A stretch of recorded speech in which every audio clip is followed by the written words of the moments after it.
Қойшы мен министр 1987 жылдың күзінде Колбин өзбек әліні мәдениет министрі етіп тағайындаған. Ол бұл қызметте 5-6 ай отырды. Сосын оны 1988 жылы 9 ақпанда орталық комитеттің идеология хатшысы етіп тағайындады. Бұл бір шетінен ежелден бір классикалық айлакер әдіс. Бұрынғы басшының қырына іліккендерді оң жаққа отырғызады. Осы арқылы олардың жүрегін тез жаулайды. Екіншіден, Колбин беделін жылдам көтеру үшін халықтың көңілін табатын мықты менеджерге мұқтаж. Оның өзбекәлі туралы пікірі жоғары болған. Одан бөлек Кремльдегі бас хатшы Горбачевтың да өзбекәлі жайлы пікірі жақсы еді. Оны өзбекәлінің тағдыр тағылымы кітабынан да байқайсыз. Шымкентте болған бір кездесуде Колбин оны мақтап сөз сөйлейді. Сонда сіздердің жерлестеріңіз орталық комитетке хатшы болып сайлағанына аса келелі проблемалардың дәйекті шешімін табуға бет бұрыс жасадық дейді. Кітаптың екінші бір естелігінде Колбиннің ағынан жарылып, Өзбекәлі мен Назарбаевқа сіздер ең потенциалды екі қазақ, мені қолдамайсыздар деп ренжитін жер жазылады. Осы қиқымда екі дерекке қарап-ақ Колбиннің Өзбекәліні қандай деңгейде мойындайтынын және іште онымен санасып отыруға мәжбүр екенін анық білесіз. Өзбекәлі мәдениет министрі креслосына отырған сәттен бір сағат бос жібермеді. Тарихи ескерткіш пен жәдігерлерді түгендеу ісін қарқынды жүргізді. Облыстық мәдениет басқармалары мен музей директорлерін шақырып, Алматыда жиналыс өткізді. Сол жиналысқа қатысқан Ақтөбе облысы музейінің директоры Рысшан Ильясова мынандай естелік айтады. Өзбекәлі министр болып келген бойда жан-жақта музей қызметкерлерін жинады. Бәрімізге тапсырма беріп, қазақтың тарихына қатысты дүниелерді қазірден бастап жинаңдар, асығыңдар, құрып барады, жинап қалыңдар, ертең таппай қаласыңдар, асығыңдар деді. Ұрыста тұрыш жоқ, жер қарайса арқаланып алыс ауылдарға кетеміз. Көлік жоқ, қапшықтап вагондап тасаймыз. Ол кездің адамдары қандай мәрт еді, қазіргідей бетін сатып пұл қылайын деп ойламайды. Ойбай қарағым, осы басқұру үшін сонау жерден келдің бе? Ала ғой, тек әкемнің аты музейде тұрса болды, ала бер деп қолымызға ұстатып жіберетін. Кейбір естеліктерді қарап отырып, Өзбекәлінің министр кабинетінде көп отырмайтынын да байқайсыз. Дәл торғайдағыдай ауыл-ауылды аралап, жұрттың кітап оқуын, қазақша газеттерге жазылуын қадағалап жүретін. Тіпті шалғайда жатқан қойшы қыстауына дейін барып, олардың тыныс-тіршілігін бақылап кететін. Жазушы Қуандық Түменбайдың боямасыз көріністер деген естелік әңгімесі бар. Онда мынандай қызық оқиға баяндалған. Совхоз директорының уәзигі Шопан қыстауының қасына кеп тоқтады да, алдыңғы есіктен орта бойлы, шымыр денелі, орақ тұмсық жігіт ытқып шығып екеудің алдына түсіп, қойшының қара қожалақ қыстауын бір айналды. Сосын мал қораға таман тұрған жалақ ет аяқты көтеріп әкеп, кіреберіс есіктің оң жағына қойды. Қой бағатын сіз бе деді. Беломор тартқанына мәз болып тұрған Шопан жігітке. Мен деді таңғалып. Ныспыңыз кім? Асанбай. Асанбай менен үлкенсің бе, кішісің бе білмеймін. Ит жеті қазынаның бірі дегенді білетін шығарсың. Білгенде қандай? Ит аяқ кіреберістің оң жағында тұруы керек. Қазынаң мол болады. Айтқаның келсін. Газет журнал келе ме? Аптасына бір рет деп парторгалға шығып кетті.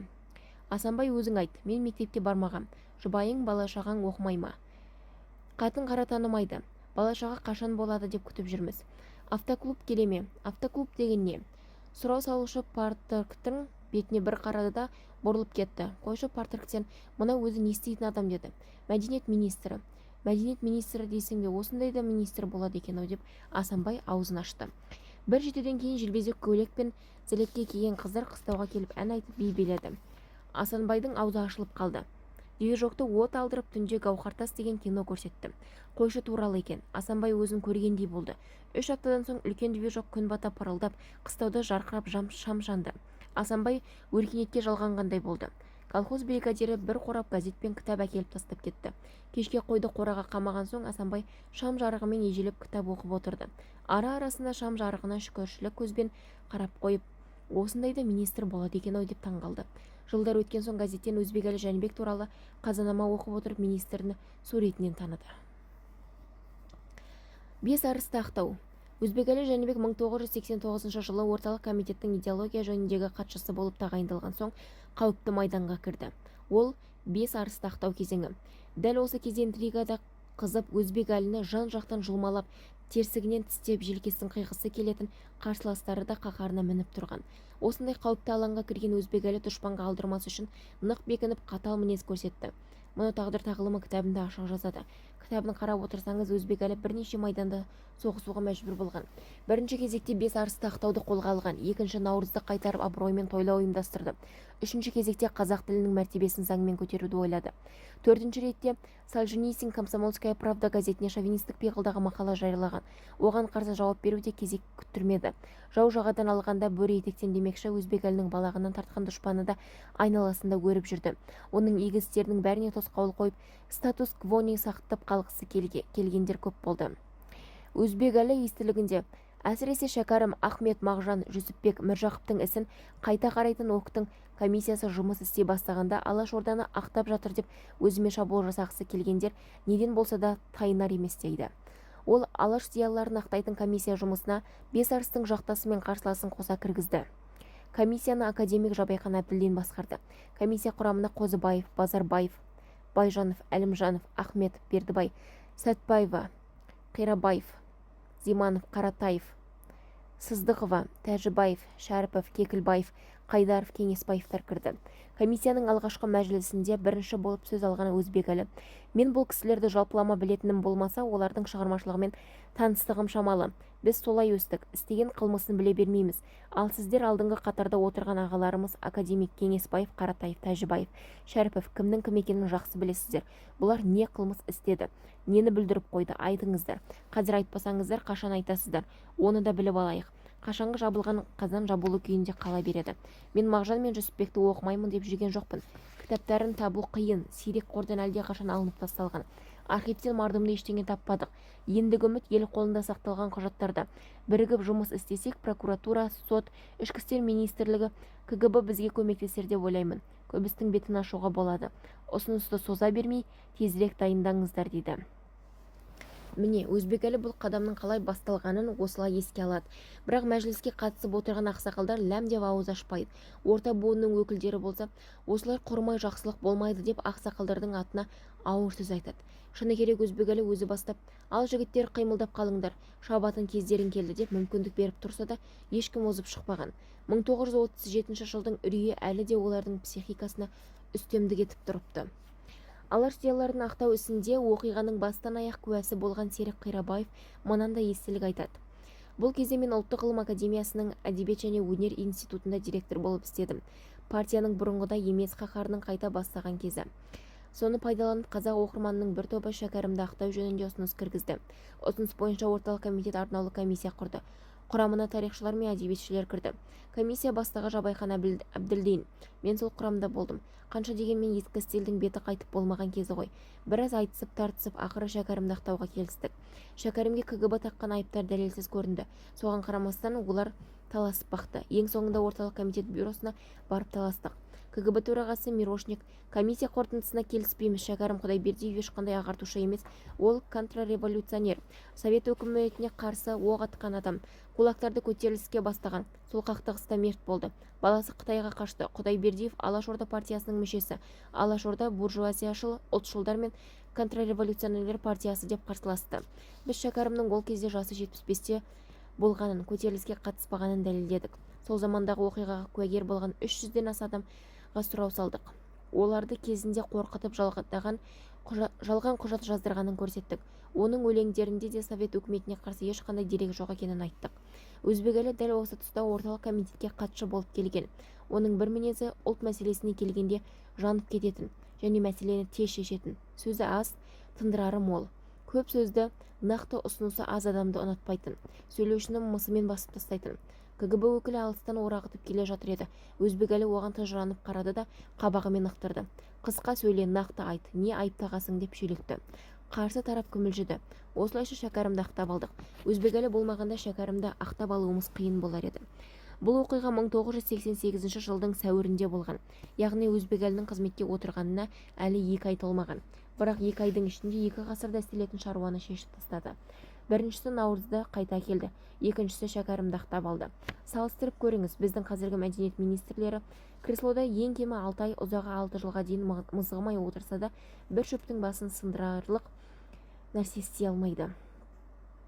Серік Қирабаев оқиғаның әрі қарай қалай өрбігенін былайша баяндайды. Шәкәрімді абыроймен ақтап шықтық. Бұл біз үшін үлкен жеңіс еді. бірақ өзбекәлі үшін толық жеңіс емес сияқты. Ол шәкәрімді ақтау бойынша құрылған комиссияны жинап алып, Ахмет, Мағжан, Жүсіпбектің ісін қарауды тапсырды. Бұл іс шәкәрімге қарағанда қиынның қиыны. Себебі үш жазушыны ғана ақтап алумен шектелмейсің. Олар мүше болған Алаш қозғалысы, Алаш орда үкіметінің қызметін жаңаша бағалауға тура келеді. Әдепкіде біз Алаш орда ісіне тиіспей үш жазушының еңбектерін, олардың қайшылықты деген тұстарын қарадық. Шығармасын түгел жинап оқыдық. Комиссияның қарауына салдық.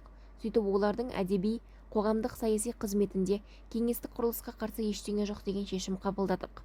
Комиссия қорытындысын жазар алдында Жабайхан Өзбекәлімен ақылдасуға кеткен. Бір кезде асығыс келіп мені шақырды. КГБ Ахметтің 1922 жылы жазылған қалам қайраткерлеріне деген мақаласынан ұлтшылдық элементін тауыпты. Оны орталық комитетке арыз етіп түсіріпті. Құдай абырой бергенде Ахметтің бұл мақаласы менің архивіммен табыла кетті. Алыстан іздеп әуре болмадық. Ертеректе сол мақаланы көшіріп сақтап қойған едім. Мақаланы оқып, оның қайшылықты деген ойларын түсіндіріп хат жаздық. Ақыры бұл мәселе де шешілді. Комиссия қорытындысы шәкәрім ісінде таласқа түспей Өзбекәлі алдынан да орталық комитеттің бюросынан да тез өтті. Бұл 1988 жылдың желтоқсанында болды. Ахмет, Мағжан, Жүсіпбек үшеуі ақталған соң олардың еңбектері шыға бастады.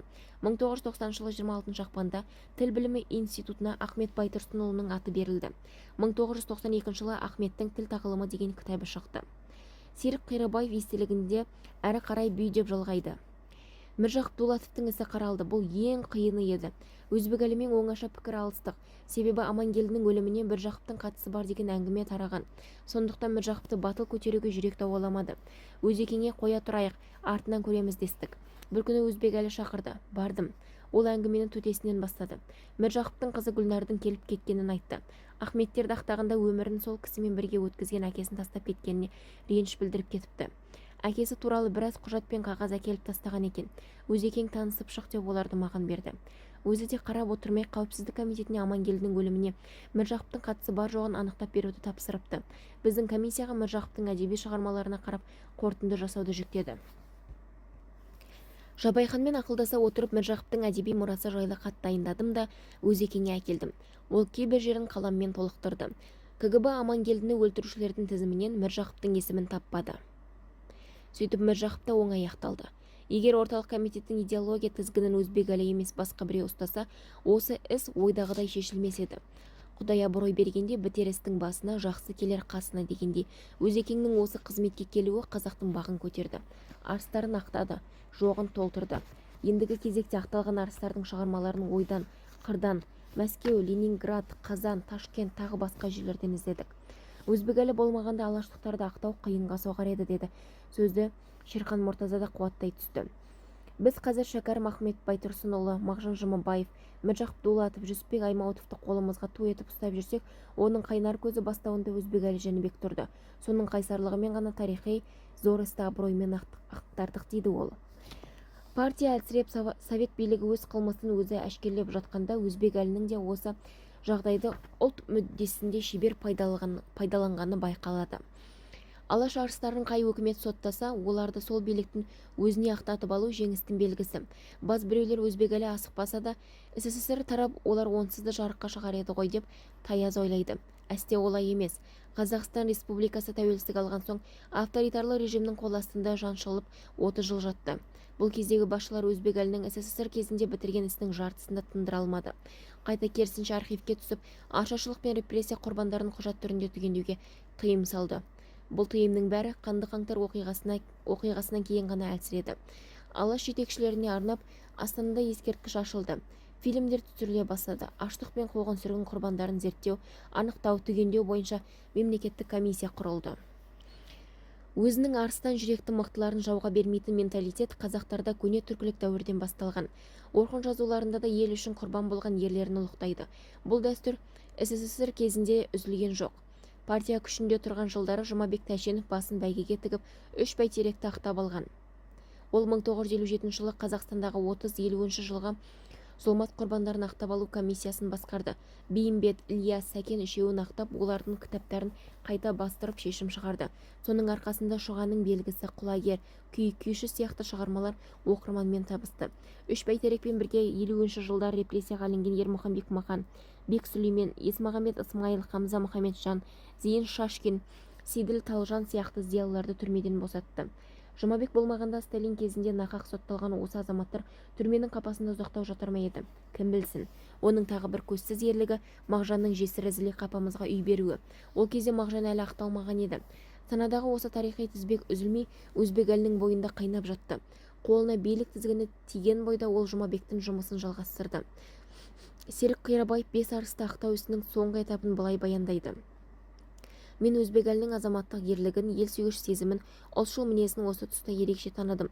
Алаштың бес арысын ақтап алған соң, сәлде болса күшке міндім. Осыдан соң институтта өзіміздің ғалымдармен ақылдасып, 1947 жылы орталық комитет шығарған Қазақ СССР ғылым академиясы тіл және әдебиет институтының жұмысындағы саяси өрескел қателіктер туралы қаулысының күшін жою жөнінде мәселе көтердім. Алдымен институттың ғылыми кеңесінде қарап, оның шешімін алдық. Содан соң ұлттық ғылым академиясының президиумына шықтық. Президиум мұны өз бетінше шеше алмады, жоғарыға ұсыныс беруге жалтақтады. Бірде бізді өзбек елі жиналысқа шақырды. Шағындау кеңес екен. Сол біткен соң артынан қалып жаңағы мәселені көтердім. Ол тез түсінді де қане ұсынысың қайда деді. Мен қағазсыз келіп едім. Оның үстіне академияның басшылығы жалтақтаған соң одан асып ұсыныс беруге ыңғайсызданғаным бар. Оларды қой өзіме алып кел, тез деді ол. Мен ертеңіне-ақ жеткіздім. Өзбек елі шұғыл Сейіт Қасқабасовты шақырды. Ол сол кезде орталық комитетте істейтін. Бір қаулының ғана күшін жою қиын емес. Осымен байланысты тағы қандай күшін жоюды қажет ететін құжаттар бар деді өзбек елі. Біз ақылдаса отырып 1950 жылдары ұлтшылдық науқаны кезінде алынған біраз қаулыны еске түсірдік. Олардың ішінде жазушылар одағының жұмысы жайлы, қазақ тілі мен әдебиеті оқулықтары туралы, тағы басқа бас-аяғы 5 қаулыға тоқталдық. Өзбек елі оларды тауып әкелуге партия тарихы институтына кісі жіберді. Сейітке ескі қаулылардың күшін жоятын жаңа қаулы әзірлеуді тапсырды. Ақыры ол да іске асты. Құрметті оқырман, осы жерде біз бір нәрсені еске салуымыз керек. Қазақ ғылымдарының сорына біткен Маленковтың бір қаулысы бар. Ол қаулының шығуына себеп болған 18 беттік арыздың қазақша аудармасын Көз кеуде кітабынан толық оқи аласыздар. 1959 жылы Жұмабек Тәшеновтің орындай алмай кеткен бір арманы бар еді.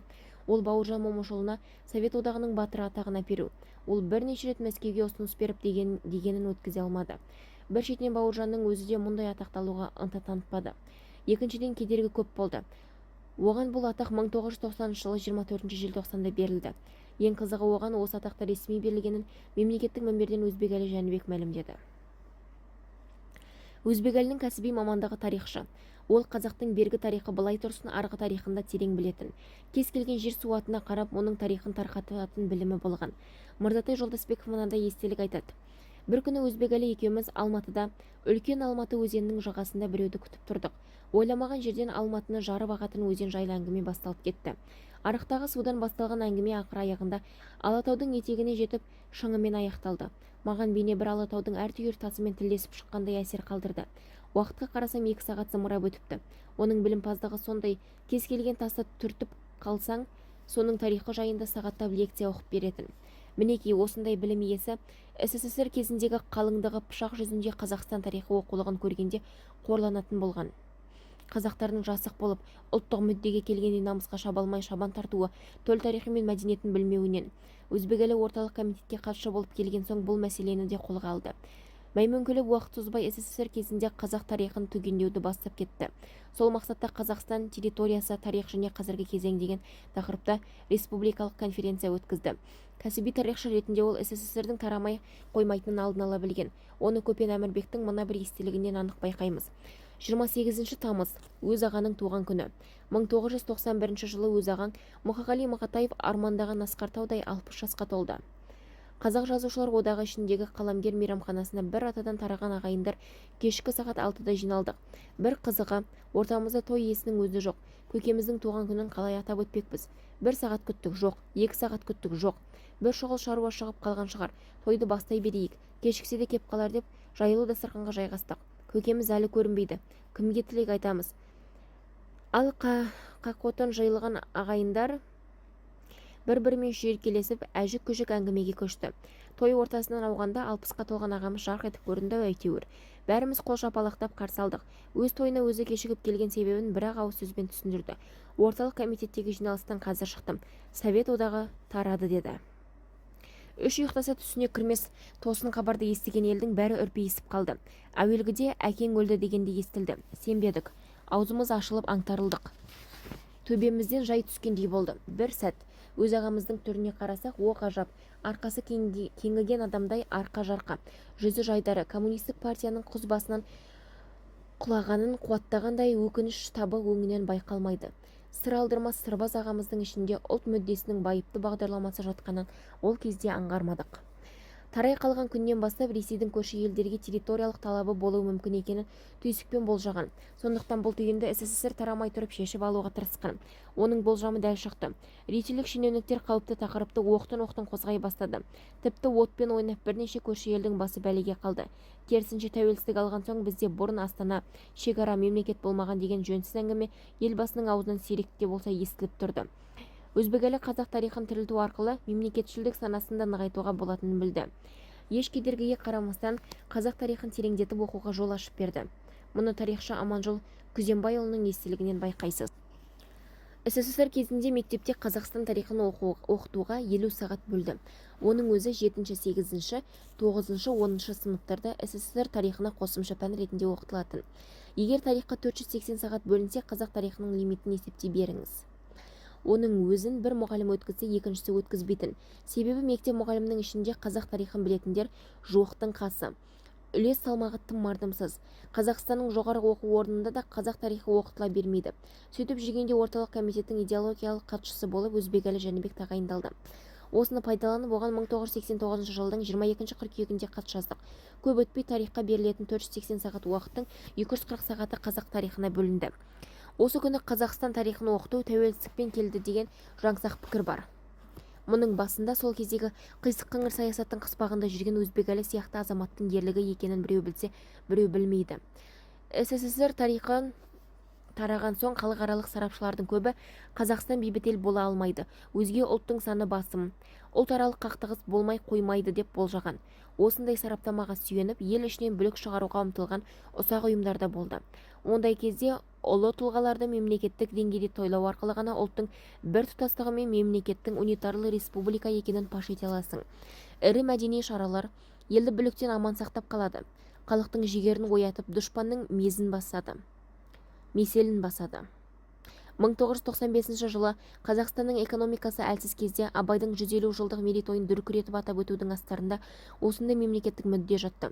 Есіңізде болса, 1936 жылы Қазақ ССР мәртебесін алатын кезде Темірбек Жүргенов дәл осындай мәдени майданның айла тәсілін қолданған. Серік Қирабаев бір естелігінде осы шараның басты ұйымдастырушысы ретінде Өзбекәлінің есімін атайды. Абайдың туғанына 150 жыл толу тойының дайындығы басталды. Осының бәрі Өзбекәлінің тікелей басшылығымен өтті. Осы шаралар арқылы ол Қазақстанның шекаралас аудандарын қосып алғысы келетін ұлы орыстық кертартпалыққа, іштегі орысты бізге қарсы қоюға бағытталған теріс пікірлерге тойтарыс беруді ұйымдастырды. 1995 жылы Алматы қаласында осы тойды көзбен көрген куәгерлер Торғай әуендері фестиваліндегі сценарийді жазбай таныды. Алматының бас көшесі Абай даңғылы мен қазақ мәдениетінің сан-салтанаты мен қазақ ұлтының айбынын көрсететін ұзын сонар көш жүріп өтті. Өзбекәлінің қыздары. Ел болғасын халық ішінен танымал ақын да, жазушы да, басшы да, шенеунік те, ғалым да шықпай тұрмайды. Бұқара жұрт оларды төбесіне көтеріп, құрмет көрсетіп, ілтипатын аямайды. Себебі қоғам идеалсыз өмір сүре алмайды. Атағы шыққан жақсыны тұлғаға айналдырып, жаңа буынға үлгі етіп, соған еліктеуге тырысады. Бірақ идеалға айналған тұлға ішінде әсіресе ер адамның абыройын айрандай төгетін бір әділетсіздік және бар. Ол қыз қырқынмен орынсыз ойнап күлу, күйеуі бар келіншектің басын айналдыру, біреудің отбасын бұзу, жас қыздардың тағдырын ойрандау. Осы әлсіздігін ақтау үшін әлгі идеал тұлға ақылды афоризмдер ойлап тауып мінсіз болуға барын салады. Бірақ қанша жерден ақталса да, осы бір кемдігі асқақтаған абыройына дақ түсірмей қоймайды. Өзбекәлі Жәнібекті осы тұстан тексерсеңіз, жарқыраған болмасы бірден көзге түседі. Ол президент болмаған, көтерілген ең биік сатысы орталық комитеттегі 3-ші хатшылық. Бұл қызметте 2 жыл еңбек етті. Мәдени министрі болып жарты жылдай жұмыс істеді. Соның өзінде ықпал ету аймағы өрісті болды. Айтқаны өтіп, атқаны тиді. Мәдени жарылыс жасады. Тіпті Мәскеудегі атқамінерлер онымен санасты. Кейбір бастамасын Алматыдағы кәрі коммунистер іштарлықпен тежесе, қажетті пәрменді Мәскеуден түсірткізді. Бүкіл кедергіні қиратып өтті. Оның мұншама ықпалды болуының бір сыры әлсіздікке алдырмау. Өзбекәлі тағдыр жазуымен Қалихан жеңгеге үйленген соң романтикалық тақырыпқа қайта айналып соқпаған. Бойдағы қуатын ұлт мәдениетін көтеруге жұмсады. Абыройы мен қызметке мас болып, қылық шығармады, қызық қумады, құмарлығын тырп еткізбей ұстады.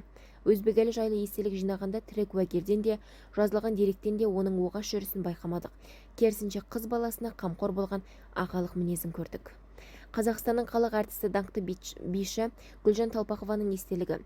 Өзбекәлімен алғаш жүздескенде мінезі қатал көрінді. Кейін бірге жұмыс істедік, сапарлас болдым. Сонда оны терең тани бастадым. Пішіні суық көрінгенмен жүрегі жұмсақ екен. Ісінен де сөзінен де жанашырлық, қамқорлық сезіледі. Оның жанында жүргенде бейне бір қауіпсіз аймаққа еніп кеткендей боламын. Себебі қыз балаға соқтанып қарамайтын. Әйтпесе оның айналасында қуыршақ сияқты сұлу қыздар өріп жүрген еді. Оларға ағасы сияқты елжірей қарап, келешегін ойлап, мүмкіндігінше қамқорлығына алғысы келіп тұратын. Нағыз ер азаматтың бейнесі сондай болса керекті. Қазақстанның еңбек сіңірген әртісі даңқты биші Ізім Тойғанованың естелігі. 1998 жылы Өзбекәлі Жәнібек өмірден өтті деген қаралы хабар жетті. Сол күні шешемнің жылағаны әлі есімде. Ол алдымнан шығып, қызым-ау, жетім қалдың ғой, енді сені кім желеп жебейді деді. Мен әкесіз өстім. Әкеден алмаған мейірімді Өзбекәлі ағадан сезіндім. Бірде Ольга Галушкевичтің би үйрену үшін Мәскеуге барып қонақ үйде жатқан едім. Сол уақытта Мәскеуге іссапармен Өзбекәлі аға келді. Ұмытпасам, ол Спутник деген қонақ үйде жатты. Ертесіне кешке профессорым телефон соғып, Ізімжан бөлмедесің бе деді. Иә дедім. Өзбекәлі Жәнібекұлы бір құжат сұратып еді. Соны қонақ үйде жатқан ағаңның нөміріне апарып бере аласың ба деді өтініп. Ол кезде жаспын, Шашау деген атымен жоқ. Солдай сөз болып па деп ойладым. Иә, әрине, дайындап қойыңыз, қазір сізге соғып алып кетемін дедім, елп етіп. Ол кісі қуанып кетті де, рахмет, айналайын, кел, күтіп отырмын деді. Киініп жатқанымда телефон тағы шырылдады. Көтерсем, әлгі профессор апайым екен. Ізімка, сен әлі бөлмедесің ғой? Иә деді. Иә дедім. Ой, жақсы болды, бөлмеңнен шықпай-ақ қой, өзім апарып тастаймын деді көндіккен дауыспен. Неге апай, сізді әуре қылғанша апарып берер едім ғой. Метроға мінемін де зыр етіп барып келемін дедім. Иә, білемін, бірақ сені жұмсағаным үшін қазір ғана Өзбекәлі Жәнібекұлының сөз естідім деді. Не үшін, не бүлініп қалды дедім таңғалып. Жас қызды кешке қонақ үйге неге жұмсайсың? Оның үстіне қазақ қызы. Кешке қонақ үйге кіріп шыққан соң, соңынан жаман сөз ілессе қайтесің? Өсек тарап тағдыры күл-талқан болмай ма? Ізімге айт, бөлмесінен шықпасын, құжатты өзің әкеліп таста деп ұрсып тастады. Саған рахмет, айналайын, өзім барамын деді профессор. Қоғам қайраткері, педагогика ғылымдарының кандидаты Никара Абаеваның естелігі. Мен 1960 жылдары Семей қаласының комсомол ұйымында істедім. Кейін Алматыға ауысып, Өзбекәлі Жәнібектің қол астына келдім. Ол сияқты пейілі таза, арлы азаматты алғаш көруім. Жұмыс бабымен жиі ұрсып қалатынбыз. Себебі менің қазақшам нашар. Өзбекәлі болса, сенің кесіріңнен қазақ жастары орыс болып бара жатыр. Орысша сөйлей бермей, қазақ тілінде баяндама жасап үйрен деп талап қоятын. Оның қаталдығы мен талапшылдығы маған ауыр тиетін. Жазып апарған хатымды лақтырып, мынау не халтура, осылайда хат жазама дейтін. Кабинетінен қанша рет жылап шыққаным есімде жоқ. Бір хатты 15 рет қайталап жазып әрең өткізуші едім. Неге басқа бөлімге ауысып кетпейсің? Не үшін оның қол астында жылап еңіреп жүре бересің деп ақыл айтқандар да болды. Кетпеуімнің бір ғана себебі бар. Өзбекәлі аға қыз балаға соқтанып қарамайтын. Жасыратын несі бар? Ол кезде сұлулық та сымбат та бір бойымнан табылды. Мың жерден коммунист болсаң да, еркек басшылармен жеке қалуға қорқатынбыз. Кейбір арсыздары кабинетіне шақырып алып, екі көзімен ішіп жеп отыратын. Мұндай сұқ көзден қай бөлімге ауыссаң да құтыла алмайсың. Ең қауіпсіз жер Өзбекәлі Жәнібектің айналасы. Кейбір іс-шара қарсаңында жұмыс қайнайды. Өзбекәлі үйге қайтпастан кабинетіне түнеп, жұмыс қарқынын тоқтатпайтын. Біз де жұмыста қонып қаламыз. Сонда бірде-бір қыздың жүрегіне қорқыныш кірмейді. Жанында ағасы жүргенде өзін қауіпсіз сезінеді. Талай съезде іс-сапармен бірге жүрдік. Қонақ үйге түскенде Өзбекәлі әйел затын бөлмесіне кіргізбейтін. Сөйлесетін әңгіме болса ресепшінің жанында талқылайды. Дұшпанның өсек шығаруына мүмкіндік бермейтін. Сол мінезінен болар көп шенеунік одан аяқ тартып тұратын. Сондықтан жұмыс кезінде жер-жебірме жетіп ұрысса да, оны осы қасиеті үшін кешіріп, ренішімді ұмытып кетемін. Қазақстанның мәдениет қайраткері сазгер Мұхамеджан Рүстемовтың естелігі. Өзбекәлінің қыз балаға деген қамқорлығы айрықша. Оның тәрбиесін молынан көрген комсомол комитетінің хатшылары Мағауия Есмағамбетова, Зәуре Қадырова, Дина Абдрахимова, Зура Шаутаева, Нина Бөлебова, Дүйсенкүл Бопова, Ғайникен Бибатырова, Рая Ахметова, Никара Абаева сияқты көптеген қыздар бар. Оларды Өзбекәлі Жәнібектің қыздары деп айтатын. Жігіттер Өзбекәлінің қыздарымен қалжыңдасуға, қырындауға тартынып тұратын. Тіпті тіл қатса да ойланып, абайлап сөйлесетін. Өзбекәлінің өнегелі тәрбиесін көрген бұл қыздар келе-келе салиқалы басшы, мемлекет және қоғам қайраткері деңгейіне дейін көтерілді. Мырзатай Жолдасбековтің естелігі. 1989 жылы Талдықорған облысында үлкен бір жиын өтті. Соған орталық комитеттен біраз басшы бардық. Жергілікті әкім қаралар өзен жағасына үй тігіп, Өзбекәлі екеумізді сонда түсірді. Қонақ күтулерінің кемдігі жоқ. Аста төк дастархан. Өнерпаздың неше атасы, ән мен күйді төгіп ақ тұр. Қас қарайған соң жиылған жұрт тарасып өзіміз қалдық. Бір кезде әкімшіліктен бір жігіттер келді де Өзбекәліге: «Өзеке, мына жер тау етегі, өзен жағасы. Түнде жаурап қаласыздар. Таң атқанша мұздай тізені құшақтап жатқан қалай болар екен? Қойын жылтатын бірдеңе ұйымдастырып жіберейік пе» деді. Өзбекәлінің түсі бұзылып кетті. «Жігіттер, бұл сөзді қалжың деп қабылдайын, екінші рет бұлай әзілдеспеңдер. Енді естімейтін болайын» деп бетін қайтарып тастады. Пысық жігіттер қызараңдап кетті. Кешірім сұрап дереу кері қайтты. Осылайша киіз үйде екеуміз түнеп шықтық. Балық басынан шіриді деген тәмсіл дұрыс айтылған. Себебі мәдениеттің ұшар басында тұрған жауапты тұлғалар моральдық императивтерге адал болса, халықтың да рухани саулығы мықты болады. Өнер ордасын былықшылық жайламайды. Артистердің де отбасы ойран болмайды. Егер мәдениет саласының басшылары бір былық бастаса, оның инерциясы жоғарғы элитаны жайпап өтіп, қоғамның ең төменгі қабатына да оп-оңай өтіп кетеді. Өзбекәлі, Жәнібек сынды тұлғалар биліктен кеткен соң Қазақстанның мәдениеті деградацияға ұшырады. Осы салаға жауапты қызметкердің өзі өсекке ілініп, соңынан сөз ілестірді. Қол астындағы өнерпаз қыздарды аулап, ар-иманды саудаға салған күйі ақырында сутенер министрі деген атқа ие болды. Мұндай жағдайда қазақтар қарабет жазылады, жарабет жазылмайды деп ауыр күрсінетін болған. Қазақ тілінің тірілуі. Көне заманнан тамыр таратқан қазақ мәдениеті рухани құнарын ана тілі арқылы алады. Тіл өлгенде мәдениетте қоса өледі, себебі ұрпақ сабақтастығы үзіледі. Көкірегі шежіреге тұнған ата әжелер институты сан ғасырлық тарихы бар мәдени құндылығын тілі орысша шыққан немересіне ұқтыра алмайды. Орыс әлеміне жартылай сіңген дүбәра ұрпақ кейде қазақ мәдениетінің қас дұшпанына айналып кетуі мүмкін. Сондықтан да мәдени майданды ұтымды жүргізу үшін мемлекеттік тілді қазақ тілі етіп бекіту қажет. Билігі күшейіп ықпалы артқан соң Өзбекәлі бұл мәселені де қолға алды. Жазушы Құлбек Өргүбек Айқын газетіне берген бір сұхбатында мынадай оқиғаны баяндайды. 1988 жылы Алматыда Наурыз мерекесі тойланды. Жұрт Наурызды сағынып қалған ба, алаңда ине шанша жер болмапты. Өзбекәлі мен Көлбин алаңға кірмей мерекені сырттай бақылап тұрыпты. Халықтың көптігінен үрейленген Геннадий Васильевич: «Халықтың көбін-ай, 2 желтоқсанға айналып кетпес пе екен» деп қаупін жасыра алмай. Сонда Өзбекәлі: «Бұл халықтың Наурызға деген сағынышы, салт дәстүрге деген құрметі, билікке деген ризашылығы» деп жауап береді. Ондай болса, халықтың жаңғыртатын тағы қандай салт дәстүрі бар деп сұрайды. Өзбекәлі мүмкіндікті қалт жібермей, енді қазақ тілінің қолдану аясын кеңейтіп, тіл мерекелерін көбейтсек деген ұсыныс айтады. Көлбин сол екпінмен «давайте» деп келісімін беріп жібереді. Осылайша қазақ тілін насихаттау ісі басталды. Әбдуәлі Қайдар, Өмірзақ Айтбайұлы бастаған зиялылар Қазақстанда мемлекеттік тіл қазақ тілі болсын деп билікке үндеу жасады. Оны билік тарапынан Өзбекәлі Жәнібек қолдай кетті. Сөйтіп 1989 жылы 22 қыркүйекте республиканың тұңғыш тіл туралы заңы қабылданды. Онда Қазақ ССР-ның мемлекеттік тілі қазақ тілі, ұлтаралық қатынас тілі орыс тілі деп жазылды. Бір айдан соң, яғни 1989 жылы 22 қазанда қазақ тілі қоғамы құрылды. 1990 жылы 22 наурызда ана тілі газеті дүниеге келді. Бұл оқиғалардың қалай басталғаны жөнінде Әбдуәлі Қайдардың мынадай естелігі бар. «Мен ол кезде институт директоры едім. Қазақ тілі қоғамын құрайық деп ортаға ұсыныс тастадым.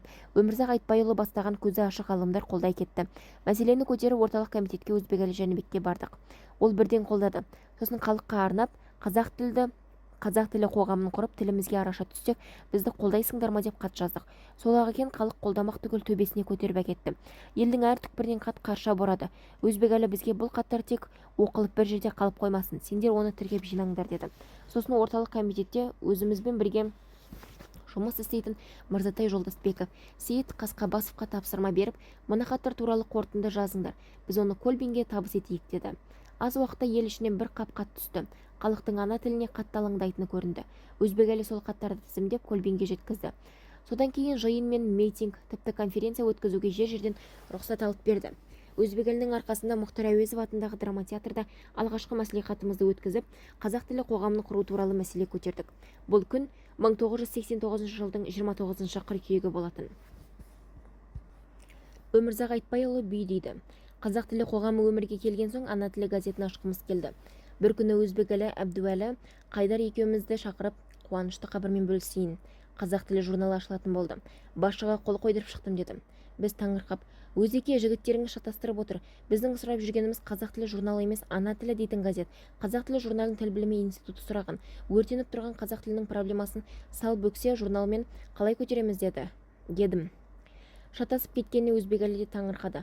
Романов дейтін қызметкерін шақырып, бұл қалай болды? Қане, анықтаңдар, құжаттарды қараңдар деп тапсырды. Романов шығып кетті. Сәлден соң басы салбырап келіп, бұл кісілер ана тілі газетін сұрапты деді. Өзбекәлі көлбеңге кіріп, ана тілі газетін шығару жөніндегі шешімге қол қойдырды. Құрметті оқырман, бұл да Наурыз, тай қазан, бес арысты ақтау сценарийіне ұқсас. Қолында белгісі бар адам ұсынысты жоғарыдан емес, төменнен келгенде етіп көрсетеді. Жалпылама шолсаңыз, расымен де солай. Сол замандағы көзі ашық, намысы өлмеген қазақ зиялылары ана тілінің тағдыры үшін шырылдап жүгіргені рас. Бірақ бұл жүгіріс жоспармен жүзеге аспаса, стихиялы түрде қалатын еді. Әркім өз алаңында айқайлап барып басылар еді. Біздің ойымызша қазақ тілінің тағдыры үшін болған күрестің де көрінбейтін қолбасшысы Өзбекәлі. Оның аты бадырайып көрініп тұрмайды. Бар екені жанама түрде сезіледі. Оны сол кезде аппараттың ішінде қызмет атқарған Қуаныш Сұлтановтың мына бір дерегі растайды. Өзбекәлі қазақ тілі қоғамын құрып, оның мемлекеттік тіл болу идеясын қалыптастырды. Одақ шайқалмай тұрып, саяси қуғын-сүргінге ұшыраған арыстарды ақтау туралы саяси шешім қабылдау қажеттігінде алғаш көтерген сол еді. Петербордағы Эрмитажға әкетілген қазақтың киелі тайқазанның елге оралуы да оның еңбегімен тікелей байланысты. Алаш көсемі Әлиханның ұлтқа қызмет білімнен емес мінезден деген сөзі өзектілігін жоймайды. Қазақ тілін көтеру үшін де алдымен табанды мінез керек. Ал мұндай мінез Өзбекәліде бұрыннан бар еді. Ол ұлт мәселесіне келгенде ақ алмастай кесіп өтетін. Көпен Әмірбек мынандай естелік айтады. Өзбекәлі Амангелді ауданында өтетін шопандар тойына бара жатып, Қасқа жолдың қақмаңдайындағы «Добро пожаловать» деген жазуды көрді. Алдынан шыққан аудан басшысына келген меймандарды орысшалап қарсы алу қандай қажеттіліктен туды деп сұрады. Аудан басшысы не жауап айтарын білмей сасып қалды. Шопандардың алдында оқитын баяндамаң дайын ба деді Өзбекәлі қабағын шытып. Дайын, мінеки деді басшы. Көз жүгіртіп қараса орысша жазылыпты. Қанша орыс қойшы бар деді Өзбекәлі. Орыс қойшы жоқ, бәрі қазақ. Қойшыларың қазақ болса орысша баяндама жасауға не қажеттілік туды деді де баяндамасын көз алдында жыртып тастады. Қазір барғасын қазақша сөйлейсің. Аудан басшысы кінәлі баладай үнсіз қалды. Шопандардың ортасына жеткен соң қара терге түсіп баяндамасын қазақша жасады. Тілінің ұшынан емес жүрегінің ішінен шыққан шынайы сөзге шопандар риза болды. Өзбекәлі арқалыққа қайтып бара жатып артына бұрылып қараса, Қасқа жолдың қақмаңдайында «Қош келдіңіздер» деп жазып қойыпты. 1970 жылдары кейбір қазақ шенеунігінің тарихи танымы өшіп, ұлттық намысы өліп қалған еді. Өмірзақ Айтбайұлы бүй дейді. Қазақ тілі қоғамы өмірге келген соң ана тілі газетін ашқымыз келді. Бір күні Өзбекәлі Әбдуәлі Қайдар екеумізді шақырып, қуанышты хабармен бөлісейін, қазақ тілі журналы ашылатын болды. Басшыға қол қойдырып шықтым деді. Біз таңырқап, өзеке жігіттеріңіз шатастырып отыр. Біздің сұрап жүргеніміз қазақ тілі журналы емес, ана тілі газеті. Қазақ тілі журналын тіл білімі институты сұраған. Өртеніп тұрған қазақ тілінің проблемасын сал бөксе журналмен қалай көтереміз дедім. Шатасып кеткеніне Өзбекәлі де таңырқады. Романов дейтін қызметкерін шақырып, бұл қалай болады? Қалай болды? Қане, анықтаңдар, құжаттарды қараңдар деп тапсырды. Романов шығып кетті. Сәлден соң басы салбырап келіп, бұл кісілер ана тілі газетін сұрапты деді. Өзбекәлі көлбеңге кіріп, ана тілі газетін шығару жөніндегі шешімге қол қойдырды. Құрметті оқырман, бұл да Наурыз, тай қазан, бес арысты ақтау сценарийіне ұқсас. Қолында белгісі бар адам ұсынысты жоғарыдан емес, төменнен келгенде етіп көрсетеді. Жалпылама шолсаңыз, расымен де солай. Сол замандағы көзі ашық, намысы өлмеген қазақ зиялылары ана тілінің тағдыры үшін шырылдап жүргені рас. Бірақ бұл жүгіріс жоспармен жүзеге аспаса, стихиялы түрде қалады.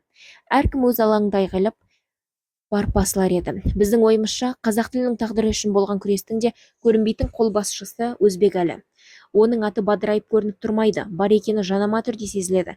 Оны сол кезде аппараттың ішінде қызмет атқарған Қуаныш Сұлтановтың мына бір дерегі растайды. Өзбекәлі қазақ тілі қоғамын құрып, оның мемлекеттік тіл болу идеясын қалыптастырды. Одақ шайқалмай тұрып, саяси қуғын-сүргінге ұшыраған арыстарды ақтау туралы саяси шешім қабылдау қажеттігінде алғаш көтерген сол еді. Петербордағы Эрмитажға әкетілген қазақтың киелі тайқазанның елге оралуы да оның еңбегімен тікелей байланысты. Алаш көсемі Әлиханның ұлтқа қызмет білімнен емес мінезден деген сөзі өзектілігін жоймайды. Қазақ тілін көтеру үшін алдымен табанды мінез керек, ал мұндай мінез Өзбекәліде бұрыннан бар еді. Ол ұлт мәселесіне келгенде ақ алмастай кесіп түсетін. Көпен Әмірбек мынандай естелік айтады. Өзбекәлі Амангелді ауданында өтетін шопандар тойына бара жатып, қасқа жолдың қақ маңдайындағы «Добро пожаловать» деген жазуды көрді. Алдынан шыққан аудан басшысына келген меймандарды орысшалап қарсы алу қандай қажеттіліктен туды деп сұрады. Аудан басшысы не жауап айтарын білмей сасып қалды. Шопандардың алдында оқитын баяндамаң дайын ба, деді Өзбекәлі қабағын шытып. Дайын, мінеки, деді басшы. Көз жүгіртіп қараса, орысша жазылыпты. Қанша орыс қойшы бар, деді Өзбекәлі. Орыс қойшы жоқ, бәрі қазақ. Қойшылардың қазақ болса, орысша баяндама жасауға не қажеттілік туды, деді де баяндамасын көз алдында жыртып тастады. Қазір барғасын қазақша сөйлейсің. Аудан басшы кінәлі баладай үнсіз қалды. Шопандардың ортасына жеткен соң қара терге түсіп баяндамасын қазақша жасады. Тілінің ұшынан емес, жүрегінің ішінен шыққан шынайы сөзге шопандар риза болды. Өзбекәлі арқалыққа қайтып бара жатып, артына бұрылып қараса, қасқа жолдың қақ маңдайына «Қош келдіңіздер» деп жазып қойыпты. 1970 жылдары кейбір қазақ шенеунігінің тарих танымы өшіп, ұлттық намысы өліп қалған еді. Санасына үстем болған құлдық психологияға әбден бауыр басты. Олар орыс тұрмайтын шалғайдағы қазақ ауылына басшы болып барса да, мемлекеттік мекеменің маңдайшасы мен тақтайшасына орысша жазатын, мәдени шаралардың орысша афишасын ілетін, жиналысты орысша өткізіп, баяндаманы орысша жасайтын. Шындап келгенде олардан орысша баяндама жасауды қатаң талап етіп отырған орталық та жоқ. Бұл ұлттық тамырынан қиылып қалған мәңгүрт шенеуніктің психологиясында болып жатқан қорқынышты құбылыс. 30 қазақ отырған жиынға бір орыс кіріп кетсе, бәрі жапа-тармағай орысша сөйлесе жөнеледі.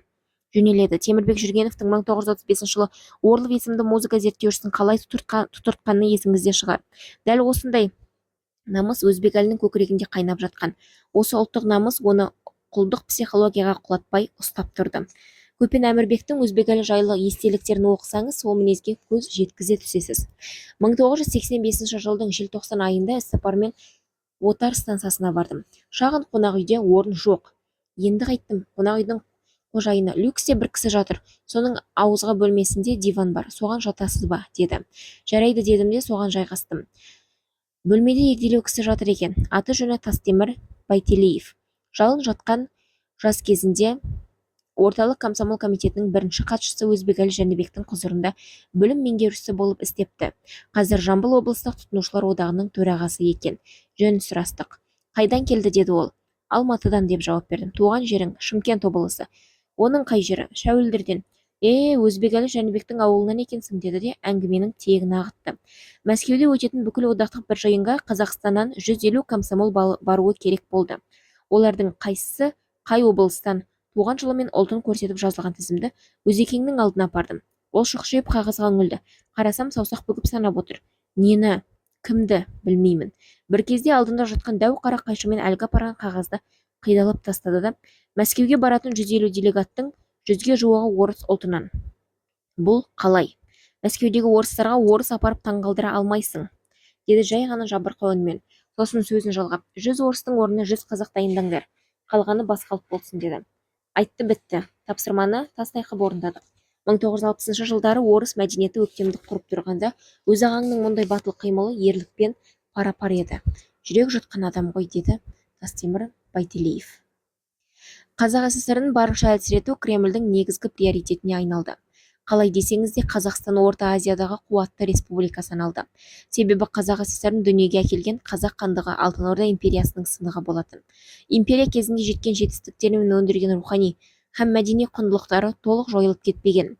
Қаныш Сәтпаев құрған академиядағы ғалымдар Алтын Орда дәуірінен қалған мәдени құндылықты алуан түрлі форматқа салып, ел жұрттың көкірегін құндылықпен көмкеріп тұрды. Қазақ фольклоры мен этнографиясынан қуат алған қазақ халқы автоматты түрде күшейіп бастап еді. Бұл құндылықтың бәрі халықтың көкірегіне қазақ тілі арқылы ғана ақтарылатын.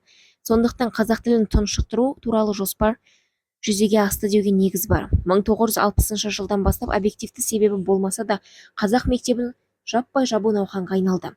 15 жылдың ішінде 700-ден аса мектеп жабылған. Бұл науқанның қарқынды жүргені сонша, 1980 жылдары Алматы қаласында бір ғана қазақ мектебі қалды. Оның өзін Шона Смаханұлы бастаған жазушылар жан-жаққа арыз жазып жүріп әрең ашқан. Ұлттық намысы өлмеген зиялы қауым ғана жалғыз мектепке балаларын өлермендікпен оқытты. Оның өзінде үйі жақынырақ орналасқаны ғана баласын мектепке беретін. Ал алыстау жерде тұратын баласын тұрақты апаруға мүмкіндігі жоқтары қысымға көндігіп, ұрпағын орыс мектебіне берді. Осылайша 30 жылдың ішінде орысша сөйлейтін және орыс менталитетіне барынша жұтылғысы келіп тұратын жаңа этнос пайда болды. Бұлардың дені әкесінің қызметін пайдаланып тәуелсіз Қазақстандағы билік тармақтарына араласты. Осының кесірінен Қазақстан Республикасы ұлттық мемлекет құра алмады. Дәл осындай қилы заманда өзбек әлінің де 3 баласы орыс ортада оқуға мәжбүр болды. Ол балаларының жүрегіне ана тіліне деген құрметтің дәнін егуге барын салды. Оны үлкен ұлы би деп баяндайды. Мен мектепке барғанда Алматыда қазақ мектептері жаппай жабылып, орыстану науқаны күшіне мініп тұрды. Қалада қазақша оқытатын жалғыз мектеп қалды. Орысша оқуға мәжбүр болдым. Әкеміз жиі іс-сапарда жүргендіктен үйде сирек болатын. Отбасына оралса да күндіз-түні ғылыммен шұғылданып, бірдеңелерді жазып, жоспарлап, жобалап, кейде ою-ойып, іске сызып отыратын. Ұмытпасам, 1966-65 жылдары болу керек, менің орысшаға жұтылып бара жатқанымды көріп жүрегі қынжылды. 11-12 жасқа келгенімде мені отырғызып қойып салмақты әңгіме айтты. Балам, жалқауланба, ана тіліңді үйрен. Тілін ұмытып қалмасын деп қазақша газет-журналға жазылдым. Соны оқы, орыс тілі өмір бақи үстем болып тұра бермейді. Көрде тұр, алда сондай заман келеді, қазақ тілі мемлекеттік тілге айналады. Оны білмеген қазақтың өмір сүруі қиынға соғады. Ақылымды жүрдім бардың тыңдама, құлағыңа әл деді. Қазақылық бойыңа сіне берсін деп мені жиі-жиі ауылға жіберіп қазақшамды күшейтіп отырды. Дәл осындай қыспаққа Бауыржан Момышұлы да түскен. Ол жалғыз ұлы Бақытжанды жазғы демалыста Артек сияқты лагерьге жібермейтін. Демалысқа шыққан күні плацкарт пойызға отырғызып, Жуалыға аттандырған. Каникулдан оралғанда кілең дөкейдің бала-шағасы Ресейдің әдемі аймақтарын қалай аралап қайтқанын мақтана айтып жарысатын. Ал Бақытжан Жуалыдағы ауыл әңгімесінен аса алмайтын. Ол кезде Бақытжан әкесінің мұндай тәрбиесін терең түсінбейтін еді. Есегесін барып, ана тілінен нәр алып, Бауыржанның баласы деген атқа лайық болып өсті. Келіні Зейнеп Ахметова да күні бүгінге дейін қазақ мәдениеті үшін тоқтаусыз күресіп келеді. Олар батыр аталарының сол кездегі жанкешті тәрбиесіне өле өлгенше қарыздармыз деп айтып отырады. Өзбек әлі бастаған ұлтшыл қайраткерлер 1989 жылы 22 қыркүйекте Қазақстанның тіл туралы заң қабылдауына ықпал етті. Онда Қазақ СССР-ның мемлекеттік тілі қазақ тілі, ұлтаралық қатынас тілі орыс тілі деп жазылды. Ата заңдағы осы бап өзгеріссіз тұра бергенде, әрі кетсе 15-20 жылдан соң мемлекеттік мекеменің түгелге жуығы қазақша сөйлеп тұрар еді. Басқа ұлттар да қазақ тілін ана тілі сияқты қабылдауға көндігермеді. Кім білсін. Әдетте мұндай оқиға ұлтшылдықтың емес, керісінше әділдіктің, тарихта салтанат құруы ретінде қабылданады. Өкінішке орай 1991 жылы өзбек әлі биліктен кеткен соң құлдық психологиядан арылмаған шенеуніктер бұл бапқа опасыздық қылды. Олар алай-дүлей заманды пайдаланып, мемлекеттік тілді өздеріне үйреншікті орыс тіліне білдіртпей ыңғайлап алды. 1993 жылы 28 қаңтарда қабылданған Қазақстан Конституциясында мемлекеттік тіл туралы 7 баптың 2 тармағына мемлекеттік ұйымдарда және жергілікті өзін-өзі басқару органдарында орыс тілі ресми түрде қазақ тілімен тең қолданылады деген ереже енгізді. Ол заманда қарапайым халықты айтпағанда, көзі қарақты қазақтың өзі мұндай ұсақ-түйек баптарды қатаң қадағалап отыра алмайтын. Қазақстан жаңадан құрылып жатқандықтан талқылайтын тақырып шамадан тыс көп. Сол кезде әнұран, елтаңба, ту, теңге сияқты мемлекеттік рәміздер газет-журналдарда Құдайдың құтты күні қызу талқыланып жатты. Міне, осындай буырқанған саяси оқиғалар арасында орыс тілінің қалайша қазақ тілімен тең статусқа ие болып шыға келгенін қайраткерлердің көбі байқамай қалды. 1995 жылы ата заң өзгеріске ұшырағанда 7 бап мызғымады. 1997 жылы тілдер туралы жеке заң қабылданғанда бұл бап өзгермеген қалпы сонда барып жайғасты. Қазақ тілі қоғамы құрылатын кезде Қазақстанның сол кездегі екінші хатшысы Ануфриев қазақ тілі қоғамын тілдер қоғамы деп өзгертіңдер. Оның ішінде орыс тілінің де мүддесі қаралуы керек деп өзбек әлімен ұстасты. Кейін 1989 жылы тіл туралы заң қабылдайтын кезде де тілдер туралы заң болсын, сендер ұлтшылдыққа салынып кеттіңдер деп тірескен. Бірақ өзбек әлі позицияны бермеді. Экс-президент өзбек әлін зейнетке шығарып биліктен алыстатқан соң Ануфриев қалаған тілдер туралы заң қабылданды. Арада 30 жыл өтті. Қазақ тілі демографиялық өсімнің есебінен ғана өліп қалмай келе жатыр. Соның өзінде қалаға шоғырланған ауыл қазағын орыс орта оп-оңай жұтып алады. Тіл жанашырлары қанша күрессе де айтулы нәтижеге жете алмай жатыр. Ата заңда негізгі бап қисық тұрған соң саяси конъюнктураның ығынан шыға алмайтын жігерсіз функционерлер қазақ тілінің көсегесін көгертпейді. Қазақ тілі қарқынды дамуы үшін өзбек әлілер өзгерткен бапты қайтадан қалпына келтіруі керек. Шығыстану факультеті. Өзбек әлі Жәнібек ана тілін меңгермей, шет тілін үйренуге барын салатын мәңгүрт типтерді аямай сынайтын. Оның позициясы айқын. Ең бірінші қазақ тілін үйрен, сосын барып шет тілдерін шамаң жеткенше үйренесің. Бірде мынадай оқиға болды. Өзбек елі Түркиядан келген бір сәулетшімен жолығып сөйлеспекші болды. Аудармашы қазақ қызы, бірақ ана тілін білмейді екен. Ол өзбек елінің қазақша айтқан сөзін түсінбей мүдіріп қалады. Кейін бұл оқиғаны өзбек елі тағдыр тағылымы кітабында баяндап келіп былай дейді: неткен бейшаралық десеңізші, ол менің қазақша сөзімді түрік тіліне аудара алмады. Өзі Алматыда туып, түрік тілін Мәскеуде оқыған қазақ қызы екен. Амал жоқ, орысша сөйлеуіме тура келді. Өз халқының тілін менсінбейтін адамнан не үміт, не қайыр. Мұндайлардан бойда аулақталған жөн болар, деп жазады. Түрікшесі жетік қыздың қазақша білмеуінің мынадай да себебі бар. Совет одағында шығыс тілдерін үйрететін университет негізінен Мәскеу мен Ленинградта ғана болды. Кейінгі жылдары ғана Ташкент пен Душанбеде ашылды. Шығыс тілдерін үйренгісі келетін қазақ жастары амалсыз Ресейге барып оқитын. Ол жерде қазақ тілін білуге деген сұраныс та, талап та жоқ. Әу баста шығыстану ғылымы адамзаттың рухани, мәдени құндылыққа құмарлығынан тумаған. 17-18 ғасырларда отты қарумен күшейген державалар жер шарын бөліске салды. Бұған дейін шығыс өркениетінен жеңіліп келе жатқан батыс жұрты енді әлемге үстемдік ете алатын алапат күшке ие болды. Бірақ кескілескен соғыс адам шығынын көбейтеді.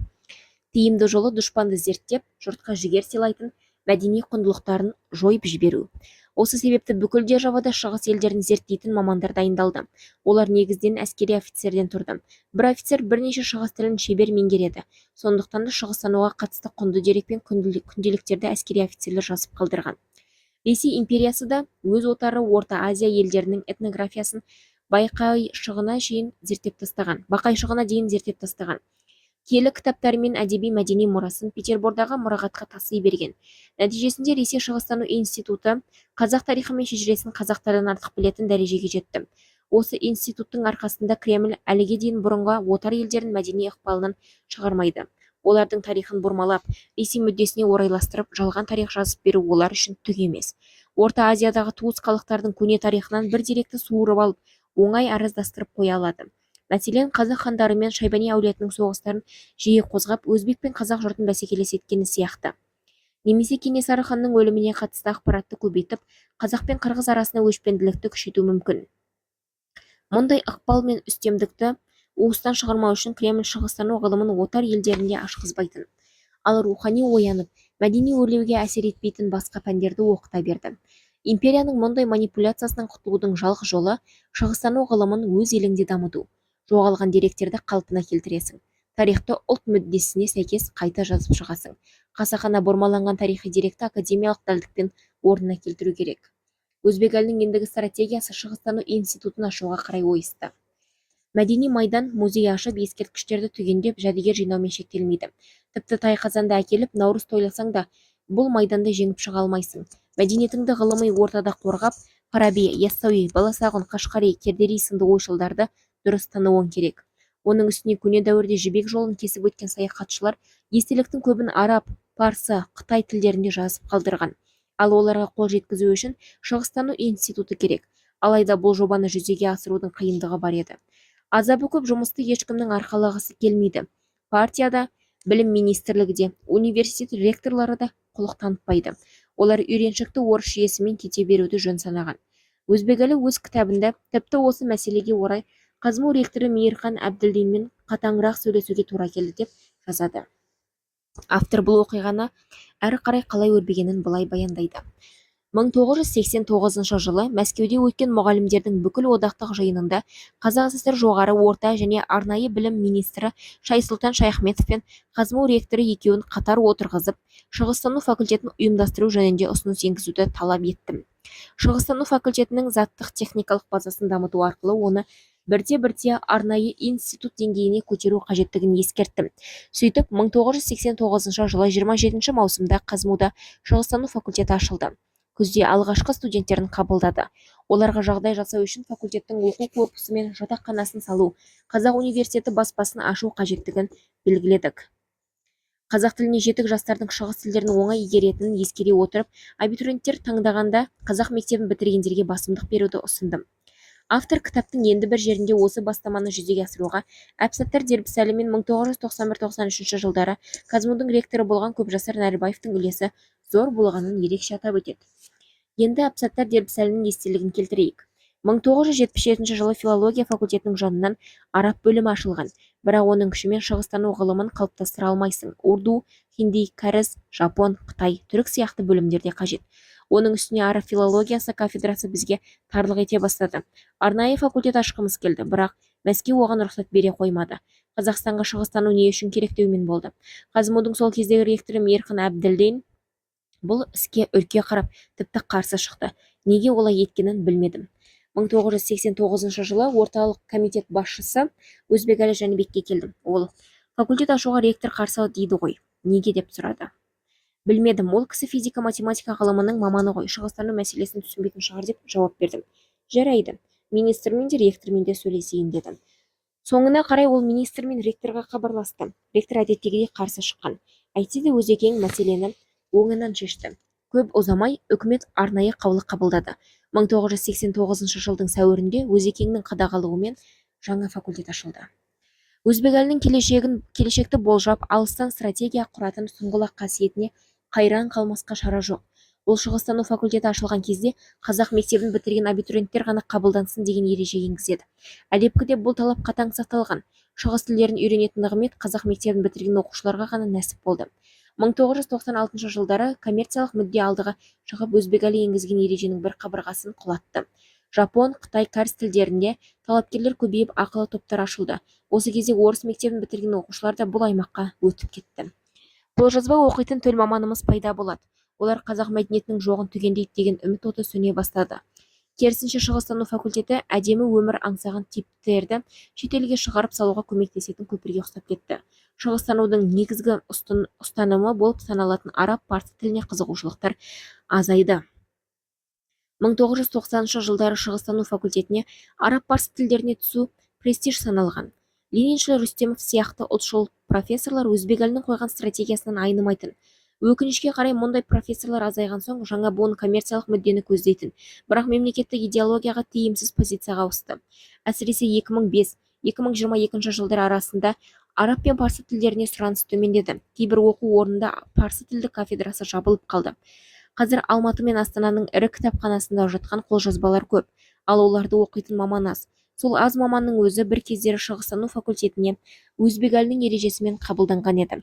Мысал ретінде Төрәлі Қыдыр, Өмір Тұяқбай, Ғалия Қамбарбекова, Айнаш Қасым, Гүлшат Әбікова, Бақыт Әбжет, Ақжігіт Әлібекұлы сынды түлектерді атап өтсек болады.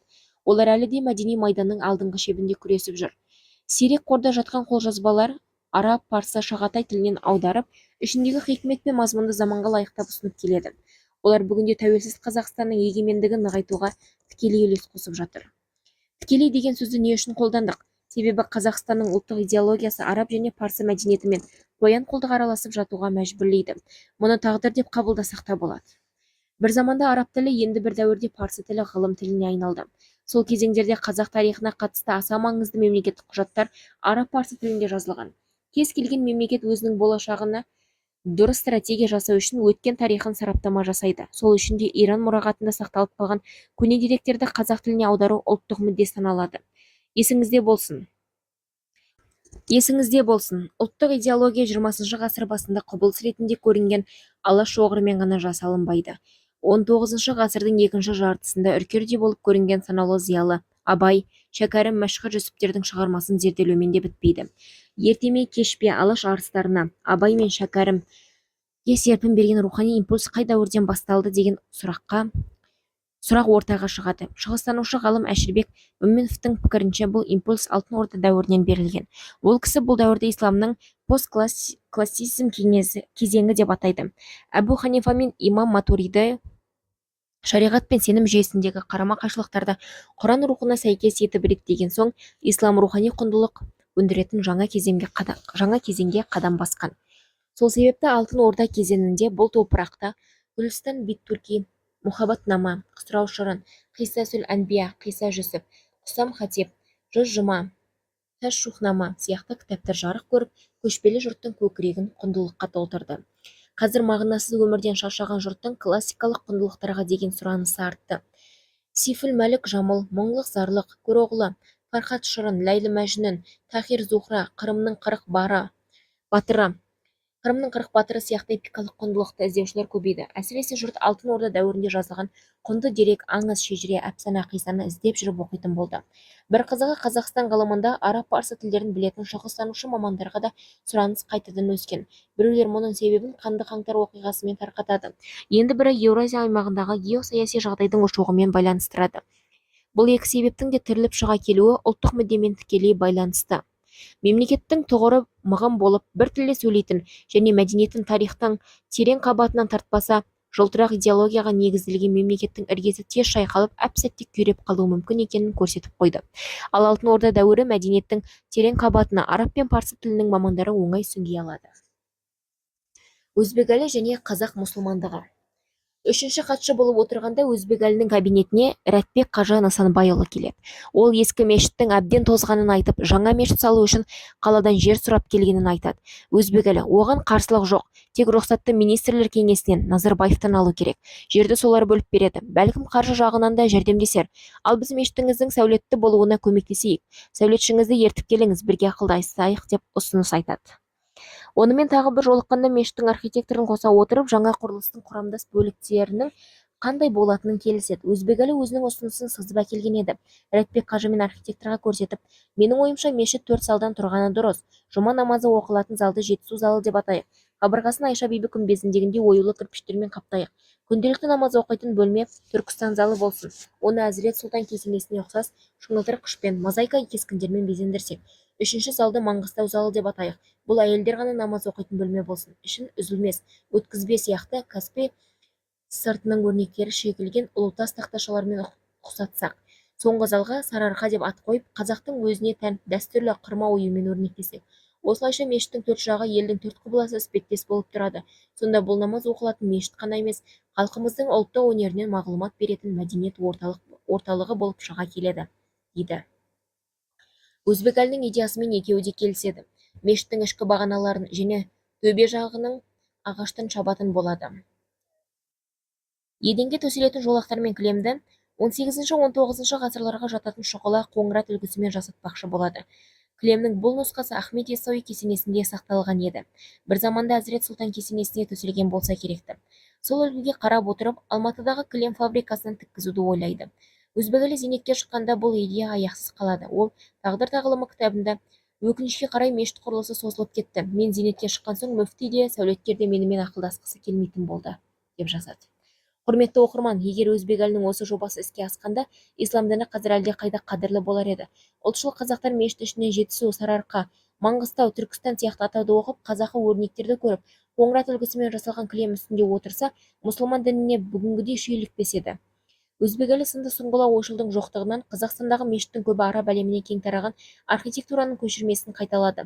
Бұл онсыз да ислам дінінен қазақ элемент көре алмай, діннен теріс айналуға бейім тұрған қазақтарға қосымша сылтау болды. Тіпті Түркістанда керуен сарай сияқты ғимараттарды соққанда да көне түркілік нақыштар ескерілмеді. Оны кейбір отандық архитекторлар сирек те болса сын ретінде айтып жүр. Түркістандағы шығыс үлгісінде саламыз деген мұсылмандық үйлердің бәрі таяу шығыстың сәулет өнеріне жұтылып кетті. Павлодарда ғана Дешті Қыпшақ стилінде соғылған Машқа Жүсіп мешіті бар. Оны 2001 жылы Ғалымжан Жақиянов Павлодар облысының әкімі болып тұрғанда салдырды. Жалпы Өзбекәлі Түркістандағы СССР кезінде тыйым салынған, қолданыстан шыққан діни орталықтарды жөндеп, оның ішінде Қылует те бар. Халықтың күнделікті қолданысына беру керек деген ұстанымда болған. Тағдыр тағылымы кітабында бүйдеп толғайды.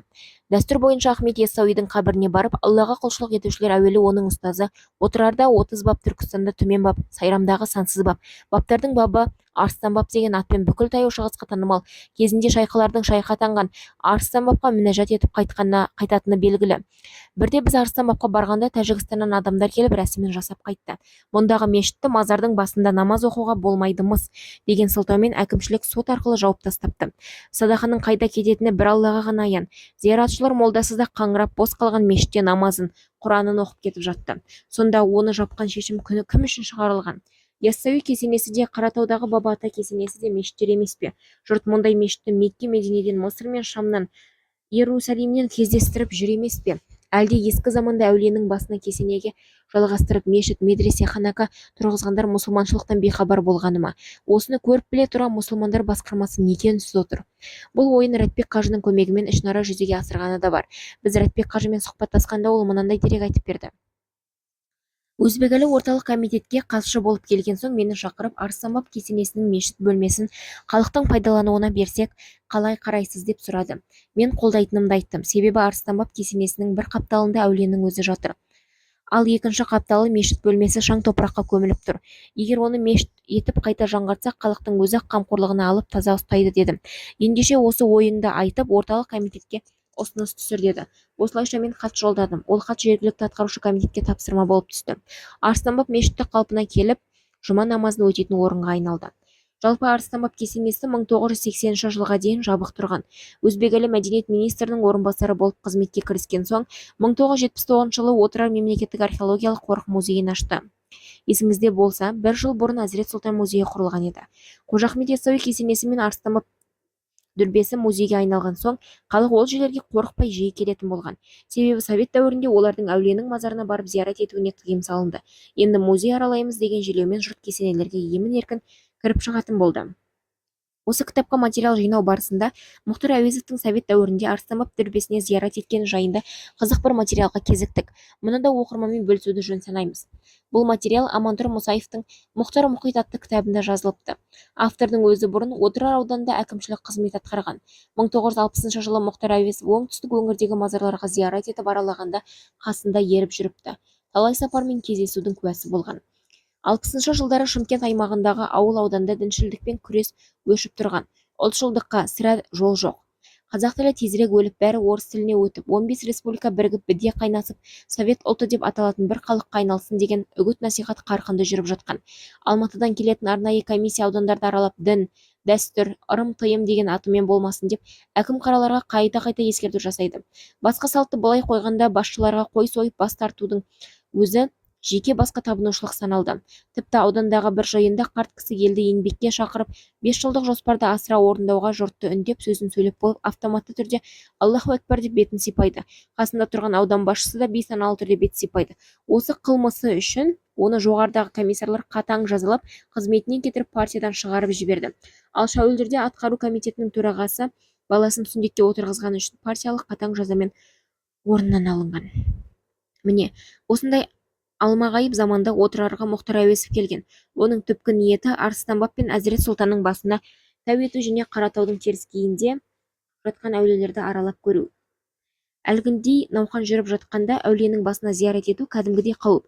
Қасындағы 3 бірдей әкім қара мұқа Арыстанбабты қайтесіз, сол жаққа соқпай-ақ қойсаңызшы деуге жігері жетпей, амалсыз ілесіп жүре берген. Тіпті жолда мұқаң бәлкім ішіне кірмей-ақ алыстан қарап кете салар деген дәмемен кесенесі мал түспейтіндей етіп қоршалған. Қазір жабық, оның үстіне бұл жөннен тәртіп қатал деп біраз қипақтайды. Бірақ Мұхтар түк түсінбеген сыңай танытып, алдыға түсіп алып, кесененің ішіне қарай беттейді. Осы сәтті автор былай деп баяндайды. Мұқаң сағанаға жақындағанда күтпеген жағдай болды. Сағана есігі ашық, ішінде қалбақтап біреу жүр. Ол жол көрсетіп елпектеп келеді. Табалдырықты аттап ішке ендік. Алдымызда Мұхтар, жаңағы адам, қане әруақтарға бір дұға оқып жіберейік деп отыра қалып, Құран аятын оқи бастады. Сасып қалдық. Не істерімді білмей үш хатшы бір-бірімізге қараймыз. Әсіресе Әшекеңнің тіптен мазасы кетті. Қаржау болса езу тартып әдетінше маған көзін қысып қояды. Қане тізе бүгейік. Мұхтар Әуезов бір тізерлеп отыра кетті. Амал жоқ, біз де соны істедік. Сағананың іші сыртын аралап көріп болғасын Мұқаң мәшинеге бет алды. Әшекең сәл кейін қалды да, мынау қайдан неғып жүрген адам, бір ұрғанды Құдай қос қолдап ұрады дегендей таза масқара болдық. Сұрап білші кім екенін деп сыбырлады. Сіз кім боласыз дедім, әлгі адамның жанына келіп. Алланың құлы Мұхаммедтің үмбетімін деді ол. Қайдан неғып жүрсіз? Құдай жолында жүрген пақырмын деді. Дені саумау өзінің, қалай сөйлейді деймін ішімнен. Қайда тұрасыз, енді қайда бармақшысыз дедім сосын. Бір Алла біледі, әуелі Құдай үлкен, одан соң нан үлкен. Дәм-тұз айдаса сонда барамын. Пендесі пешенесіне жазғанын көреді деді. Қой, мұнымен сөйлесіп болмас деп жүруге ыңғайланып едім. Ол мына пенде кім, молда ма, Меккені көрген бе демесі бар ма? Мұқаңды нұсқап. Ол кісі үлкен жазушы дедім. Мәртебесі биік болсын деді де бір сәт күбір-күбір етіп бетін сипады. Көлікке жайғасқанда Мұқаң, кешіктің ғой, не сөйлестің жаңағы кісімен деп сұрады. Болған жайды айтып бердім. Кейін әлгі пақырдың сөздерін ой електен өткіздім. Бізге кездескен кім болды, пері ме, қыдыр ма? Ол Мұхтарға бағыттаған тілегінде мәртебесі биік болсын деп келте қайырды. Бәлкім өмірі ұзақ, ғұмырлы болсын дегенде заңғар Мұхтар арамызда әлі жүрер ме еді? Бірақ кім болса да Мұхтардың о дүниелік екенін жазбай білді. Себебі жазушы бір жылдан соң қайтыс болды. Арыстанбап пен Әзірет Сұлтанға зиярат етуі оның соңғы сапары еді. Бірақ әлгі пақыр айтқандай мәртебесі барлық жазушыдан үстем болды. СССР кезінде Құран кітабы дефицит еді, себебі мүлде басылмаған. Кейде ауған соғысына қатысқан сарбаздар елге қайтқанда Құран кітабын ала келуге тырысатын. Соның өзінде жұрт таласып қалатын, тіпті құны қымбат ақшаға бағаланатын. Совет өкіметі тұсында халықтың 5-10% ғана Құран кітабын ұстап көрген шығар. 1980 жылдары Қызылорда облысы Шиелі ауданында Ташев Шаймерден деген кісі өмір сүрген. Мамандығы дәрігер. Әкесі СССР кезінде үйінде Құран кітабын тығып ұстапты. Әкесі қайтыс болған соң алыстан бір қария іздеп келіп Шаймерденнен Құран кітабын сатуды өтінеді. Дәрігердің діни сауаты болмаса да қасиетті кітапты бере алмаймын деп бас тартады. Мынау Құран ақысы, осыған риза болыңыз ақсақал деп 50 сом беріп қайтарыпты. 50 сом ол кезде бір айлық жалақыға тең еді. Құранды сатпаса да іздеп келген адамның көңілін қалдырмас үшін ақша төлеген. Өзбекәлінің орталық комитетте хатшы болып отырып және бір бітірген ісі Құран кәрімді қазақшаға аудартуы. Бір күні Рәтбек қажыны шақырып, Қазірет Құран кәрімді қазақшаға аударатын уақыт жетті. Қазақ халқы да киелі кітабын ана тілінде оқып, одан ой қорыта алатын жаңа кезеңге қадам бассын. Өзіңіз білесіз, Қазаннан шыққан арабшасын оқи алатын ескінің көзі келмеске кетті. Ең болмаса жалпы мазмұнымен таныс бола берсін дейді. Рәтбек қажы келіседі. Қасына бір көмекші алып Құран кәрімді қазақша аударуға кірісіп кетеді. Әдетте мұндай іске асқан жауапкершілікпен кірісетін академик аудармашылар киелі мәтінді 30-35 жыл арасында аударады. Рәтбек қажы Құранды бас-аяғы 2 жылдың ішінде тәржімалаған. Бірақ шапшаң қимыл сапаға әсер етті. Мұқият редакция жасалмады. Филолог мамандардың сүзгісінен өтпеді. Оны жазушы Асқар Сүлейменовтің сынынан көруге болады. Крачковскийдің 40 жыл аударғанын Рәтбек пен Қыдырханов 2-3 жылда қотырма ғып беріп шықты. Өсеріп Рәтбек пен Қыдырхановтың араб тілін қаншалықты білерін кім білген, ал қазақша білмейтіндеріне кәміл сенімдімін деді. Рәтбек қажының айтуынша уақыт тығыз болған, тапсырыс беруші асықтырған. Себебі бұл кезде Совет одағы ыдырап бара жатқан еді. Бар мақсат Совет өкіметінің тетіктерін пайдаланып, Құранды мол тиражбен шығарып үлгеру. 1991 жылы Рәтбек қажы аударған Құран кәрім 200 мың тиражбен жарық көріп үлгерді. Дегенмен шұғыл атқарылған шаруаның да қайыры болды. 1980-90 жылдары діннен алыстап, ішімдікке шамадан тыс үйір болып кеткен қазақ жұртының шаңырағына киенің сәулесін енгізді. Жұрт Құранды жаппай сатып алды. Мәтінін түсінбесе де кие тұтты. Оны арнайы тігілген қалтаға салып төрге іліп қоятын. Үлкендер дәретсіз ұстамайтын. Құран тұрған бөлме киелі саналды. Ол бөлмеде ішімдік ішілмеді. Осылайша шаңыраққа руханияттың лебі ескендей ерекше күйге бөленді. Өзбекәлінің ерлігі қилы кезеңде осы қадамға қорықпай барғаны. Ол тарихшы ретінде киелі мәтіні жоқ халықтың рухани деградацияға ұшырайтынын жақсы біледі. Бұл шаруа да шетінен шешіле берсін деп трансцендентті маңызы бар қайырлы істі бастап беріп кетті. Торғайдың тағдыры. 1988 жылы 2 маусымда Торғай облысы Қазақстан Жоғарғы Кеңесі президиумының жарғысымен жабылды. Президиумның сол кездегі төрағасы Зақаш Қамалиденов болатын. Осы арада бір сұрақ туындайды. Торғай облысы республика бюджетіне салмақ салып тұрды ма, әлде экономикасы бордап тозып кетті ме, әлде біз білмейтін қандай да бір объективті себебі бар ма? Ол жайлы қаржыгер ғалым Байназарұлы Бүйдеп баяндайды. Торғай облысы құлдырау жолына кезігіп, болашағы болмаған соң жабылды деген жалған пікірмен келіспейміз. Экономикалық тұрғыдан Торғай облысын жабуға ешбір негіз жоқ. Құрамында 9 аудан, 112 кеңшар, 2 колхоз, 1 станция бар еді. Қу-тақыр жерден жаңа өнеркәсіп, көлік, энергетика, тасымал, байланыс, құрылыс, сауда, білім мен денсаулық, мәдениет, қаржы, банк, сақтандыру сынды салалар пайда болды. Олар Құсайынов, Әуелбеков, Жәнібек, Тропимов, Тұрысып, Сағдиев сияқты білікті басшылардың арқасында жедел қарқынмен дамыды. Халық саны 301 мыңнан асты, 121 мыңнан аса жұмыс орны пайда болды. Ауыл шаруашылық өнімдері 77%-ға, өнеркәсіп өнімдері 36%-ға өскен. Қазақстандағы бидайдың сапалы сорты осы Торғайдан шығатын. Ет өндіру 73%-ға, сүт өнімдері 86%-ға артқан. Торғай облысы Қазақстандағы боксит рудасының 80%-ын өндіріп отырды. Торғай боксит кені СССР кезіндегі алдыңғы орынға шыққан еді. 1988 жылғы облыстың жабылуы әлеуметтік-экономикалық үрдіске үлкен соққы болды. Ол 10 мыңнан астам жұмыс қысқарып қалды. Көптеген өндіріс орны, мекемелер тоналып, талан-таражға түсіп, жойылып кетті. Бұрынғы Торғай облысының экономикасын көтерген облыс басшылары, іскер мамандар, өндіріс жетекшілер басқа облыстарға кетуге мәжбүр болды. Бір кездері мәдениетті дүрілдеп, арқалықтың ақтаңы шырқалып тұрған Торғай даласы қиын күндерді бастан кешті. Бұл жерде осы саяси шешімдердің қақ ортасында жүрмеген соң кесімді жауап бере алмаймыз. Бірақ ескі Қазақстандағы саяси режимнің қалыптасу тарихына қарап, мынандай анализ жасауға болады. Торғай жабылардың қарсаңында Өзбекәлі Жәнібек пен Еркін Әуелбеков экс-президент Назарбаевтың саяси бәсекелесі еді. Екеуінің де авторитеті арқалықтың гүрілдеген экономикасымен тікелей байланысты. Екеуінің аты айтылса, Торғай қоса айтылатын. Торғай облысын таратып, мәдениеті мен экономикасына күйрете соққы беру арқылы екі қарсыласының сағын сындыру да көзделген сияқты.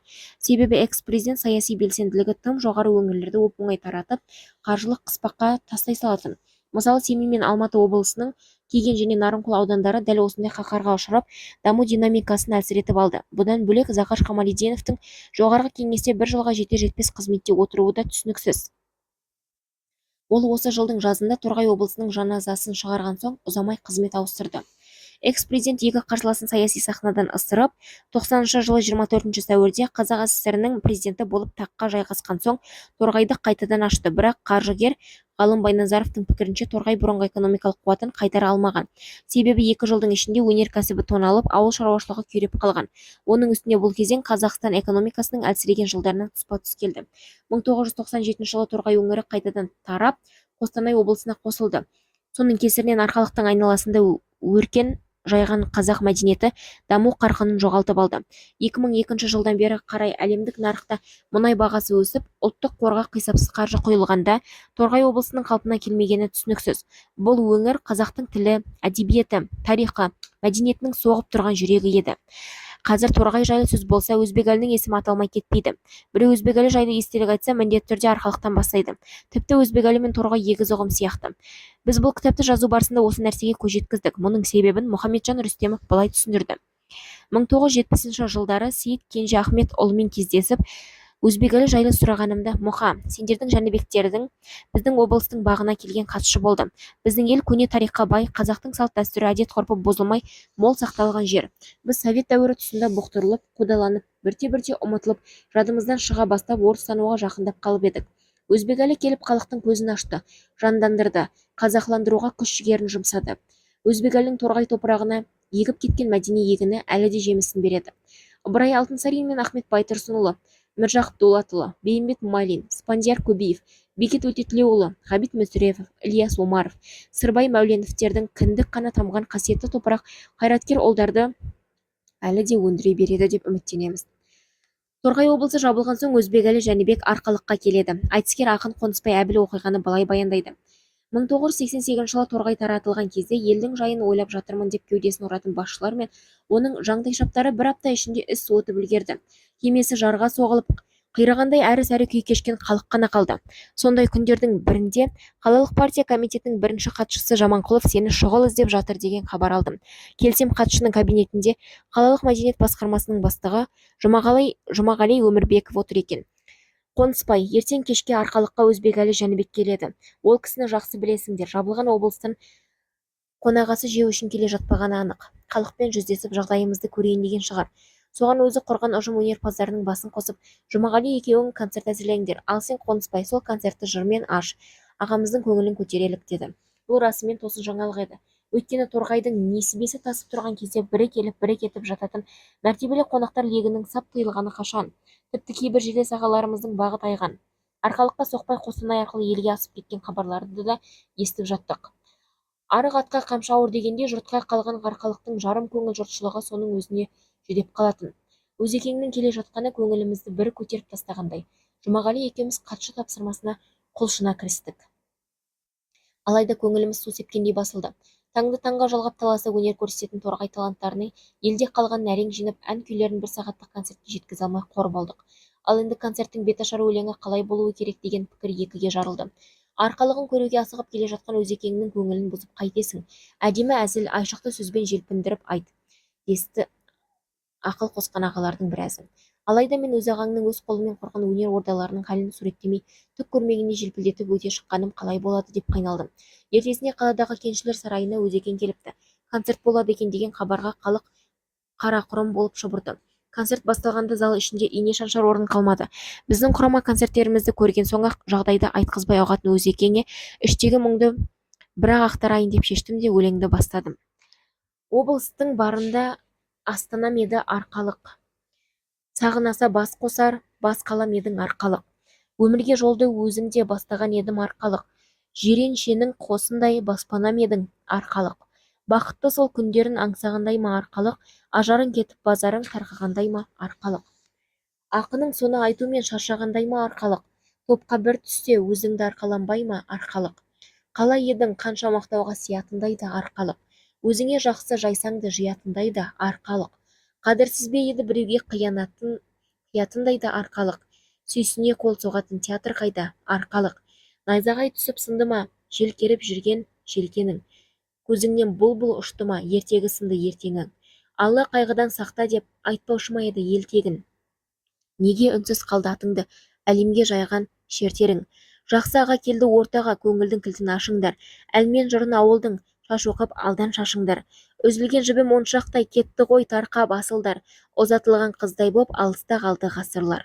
Тарыдай болып шашылып таланттар кетті қаладан. Еркесі еді бәрі де мақтан шына балаған. Кінәлі жандай сезініп қысылып тұрмын ағадан. Шаңырағын өзі көтеріп оғын қолымен қадаған. Еңселім едің еңбегі ерекше сіңген торғайға, әруақтары бабаның жүрсінші жебеп қолдайда. Орнында бар оңалар қатары ертең толмай ма? Ауылда қалған аз ғана өнердім аман болғайда. Жыр шашуымды айтып, алау-далау болып сахнадан түсіп келе жатсам, бір атқамінер ағамыз қарсы жолықты. Түрі қатулы. Бала, сен бүлдірдің бәрін. Әлде қандай жағдай болса, сен менімен өлең жөнінде ақылдасқан жоқсың. Осыны ұмытпа, деді ол. Сізбен ақылдаспағаным шындық қой, оған неге абыржыдыңыз, дедім. Рас, әлгі сөзден кейін кештің аяғына қарамай үйге кетіп қалдым. Ертесіне таңертең ертелетіп кешегі ағамыз телефон соқты. Ау, саған Өзекең қатты риза болыпты. Концерт біткен соң сахнаға шығып, жұртқа жылы сөзін айтып, біраз әңгімелесті. Кейіннен Өзекең Қаратай Тұрысов ағамызбен Жезқазғанда жолығып қалғанда, әлгі торғай ақынының өлеңі мені ақыры жылатып тынды деген көрінеді. Ол кезде Өзекең Қазақстан Компартиясы орталық комитетінде хатшы болып істейтін. Өзбекәлі арқалыққа келіп кеткен соң кешікпей мәдениет министрлігінен бірнеше адамды арнайы жіберіпті. Аз күннің ішінде арқалық қалалық филармониясы ашылып, қалған өнерпаздарды тоз-тоз болудан аман сақтап қалды. Өзбекәлі ашқан арқалық театрының тағдыры жайлы Мұхтархан Манапов мынандай естелік айтады. 1988 жылы Торғай облысы түрлі сылтаумен жабылды. Театрды Жезқазғанға көшірді. Мен туған жерім Семейге кетемін деп жүрдім. Тіпті Семей облысының басшысы Кешірім Бостаев 4 бөлмелі пәтер бермекші болды. Өзекең мені шақырып, ұжымды бұзбай Жезқазғанға бар. Сен кеткесін бәрінің мазасы қашады, деді. Көнбей отырып алдым. Bir кезде Өзекең құр босқа Бостаевқа зияның тиеді. Себебі арқалық театр әртістері Жезқазғаннан басқа театрға жұмысқа алынбасын деген қаулы бар. Қаулыны бұзатын болса, Бостаев не қызметінен кетеді, не қатаң сөгіс алады. Құр босқа жақсы азаматқа кесірің тиеді. Сондықтан Жезқазғанға барып елдің мәдени деңгейін көтеруге атсалыс, деді. Амалсыз келістім. Жезқазғанда жаңа театр ашылды. Біз арқалықтан бүкіл театр ұжымы 3-4 автобус болып көшіп келдік. Жезқазғанның әкім қарасы Өзекеңнің әмірімен бізді күтіп алуға салтанатты шара ұйымдастырыпты. Халық алаңда теңіздей толқып тұр. Улап-шулап қарсы алып жатыр. Бәрімізге су жаңа пәтер кілтін сыйлады. Аузымыз ашылып, есімізден танып қала жаздадық. Ленинградтың жобасымен салынған, едені паркет, 120 шаршы метрлік 4 бөлмелі үй. Сөйтсек, бәрін ұйымдастырған Өзбекәлі екен. Арқалық театрын шашау шығармай Жезқазғанға көшіру де соның идеясы болып шықты. Өзбекәлі және билік. 1991 жылы 25 тамызда Өзбекәлі Жәнібек 60-қа толып зейнетке шықты. Кейбір естеліктерде оның тезірек шығуына экс-президент мүдделі болды деп те айтылады. Себебі СССР тарап Қазақстан егемен ел болды. Билік бір адамның қолына шоғырланып жатты. Экс-президент өзінен беделі басым тұлғаларды биліктен алыс ұстауға тырысты. Бұл барлық басшыға тән психология. Өзінен зор біреу шықса, биліктен айырыламын деп қауіптенеді. Осылайша Өзбекәлі Жәнібек пен Еркін Әуелбекті жылдам зейнетке шығарды. Тәуелсіз мемлекет құрарда екі қайраткердің тәжірибесін пайдалануға ықылас танытпады. Өзбекәлі зейнетке шыққан соң оның саяси өмірге қайта араласқанын қадағалаған кісілер де болды. Тіпті партия құрып қандай да бір қозғалысты жүзеге асырғысы келді. Бірақ Өзбекәлі біз қартайдық, жастардың жұмыс істеуіне мүмкіндік берейік деген желеумен билікке жоламады. Біз қазір шіркін өзбекәлі сол кезде ықпалын азайтпай белсенді бола түскенде ғой деп армандаймыз. Бірақ өзбекәлі қазақ дәстүрін терең білетін сұңғыла. Дәстүр бойынша 60-тан асқан адам дүние ісінен қол үзіп, қалған ғұмырын рухани жетілуге арнайды. Оның түркі даласындағы үлгісін Әзірет Сұлтан көрсеткен. Яссауи өз заманында қоғамға ықпалды адам болған. Бірақ 63 жастан асқан соң дүние ісін жастарға тапсырып, өзі алаңсыз қылуетке түсіп, ілім өндіруге бет бұрған. Себебі ұрпақтың қайырлы соқпақтан шығып кетпей, тарихты тиімді сүрлеумен алып өтуі рухани ілімге тәуелді. Өзбекәлі мүмкіндігі бар кезде не істеу керек екенін ісімен көрсетті. Зейнетке шыққан соң ғибратты ғұмырын үлгі етті. Әдетте кейбір кісілер билік есірткінің бір түрі. Дәмін алған адам өмір бақи қоя алмайды. Өлгенше билікке араласқысы келіп тұрады деп пайымдайды. Өзбекәлі осы сыңарезу көзқарасты сындырды. Жүрегін қызметке байланбады. Болмысынан билікқұмар бейшара мінез көрінбеді. Зейнетке шыққан күннің ертесіне Алматыда трамвай мен троллейбуста жүрді. Қарапайым тіршілік етті. СССРден қалған дүниені тонауға, жекешелендіруге араласпады. Қалған ғұмырын кітап жазуға арнады. Міне, сол жазып қалдырған еңбектері 30 жылдан соң ұрпаққа жол сілтейтін шамшыраққа айналды. Алысты көздейтін стратегик ретінде Өзбекәлі ұтты. Ол сол кезде жүрегін билікке байлап алған шенеуніктер абыройына дақ түсіріп, халық алдында беделін жоғалтты. Осы кітапты жазу барысында заманында Өзбекәлімен қызметтес болған шенеуніктердің өміріне анализ жасап шықтық. Шыны керек, көбінің репутациясы сын көтермейді. Bir қызығы, олар зейнет жасына шықса да билікке жабысып, ұзақ жұмыс істеймін деп абыройын түсіріп алған. Әдетте билік бұқаралық мінез-құлық пен қоғамдық ой-санаға ықпал ету жағынан ең мықты құрал. Бұл ықпал дұрыс та, бұрыс та болуы мүмкін. Егер бұрысынан ықпал етсе, билікті теріс мақсатта қолданды деп шенеунікті айыптаймыз. Сондықтан биліктің мәні ашылуы үшін оны әмәнда дұрысынан қолдануға міндеттіміз. Осы нүктеде рухани билік және саяси билік деп екіге айырып түсіндіруге тура келеді. Рухани билік өзіңнің жағымды болмысың арқылы өзгеге әсер етіп, оны ортақ іске жұмылдыру. Саяси билік ақшаның немесе қолда бар қызмет тетігімен біреуге әсер ету. Айтпаса да түсінікті, рухани тұғыры нашар басшылар қызметін асыра пайдаланып, дегеннен сынға ұшырайды. Кейбір басшыны осы ісі үшін соттап жібереді. Осыған қарап, биліктің терең рухани мәні бар екенін білуге болады. Яғни билік беру арқылы жаратушы иесі оны маңызды бір іске үндеп тұр деп түсінсек қате болмайды. Демек, қолында билігі бар басшы болу, халықтың шаруасына жүгіретін қызметші болу. Биліктің бұдан басқа мәні жоқ. Биліктің мәнін дұрыс ұққан басшылар рухани түлеуге бейім тұрады. Оның мысалын Өзбекәлінің өміріне қарап білеміз. Биліктің бір тетігі қолына түссе, халқы рухани сілкініп шығады. Комсомолда жүргенде ізіне ерген жастар жігерленді. Торғайға барғанда арқалық жұрты оянды. Мәдениет министрлігіне келгенде өнер иелерінің көкірегінде үміт шамы жанды. Идеологиялық хатшы креслосына отырғанда қазақ халқы тайқазанмен табысты, Наурызбен көрісті, алаш арыстарын таныды. Яғни Өзбекәлінің рухани болмысы сарқылмады, үнемі шабыттанып тұрды. Биліктің мәніне терең бойламаған типтер сарқылуға бейім. Биліктің мәніне терең бойламаған типтер сарқылуға бейім. Олар биліктен шабыт алудың орнына үрейге жұтылады. Бір нәрсені бұрыс істеп, басын бәлеге қалар деп қауіптенеді. Сөйтеді де бюрократияның иіріміне жұтылып кетеді. Ондай типтер биліктің рахатын көре алмайды, азабын ғана тартады. Тағы да қайталап өтейік, билік саяси және рухани болып екіге бөлінеді. Саяси билікте біреуді мәжбүрлеп, күштеп іске жегесің. Яғни жоғарғы жалақымен алдайсың, жұмыстан қуамын деп қорқытасың. Саяси биліктің кемеңгерлікпен байланысы жоқ. Оның ықпалы адам болмысынан шықпайды, ақша мен қызметтік тетіктен тұрады. Сол себепті мұндай билікті баянсыз билік, қолдың кірі деп сөгіп жатады. Расымен де солай. Қолдан билік кетіп, бастан бақтайғанда ешкімге сөзің өтпейтін бейшараға айналасың. Рухани билікте біреуге өз болмысың арқылы ықпал етесің. Байлық пен мансаптың болуы шарт емес. Кеудеңде мейірім, даналық, жомарттық, махаббат, юмор болса жетіп жатыр. Рухани билікті бай да, кедей де, батыр да, пақыр да уысына түсіріп рахатын қолдана алады. Оның басты көрсеткіші кішіпейілдік. Мінезіңді топырақ сипат деңгейге дейін тәрбиелейсің.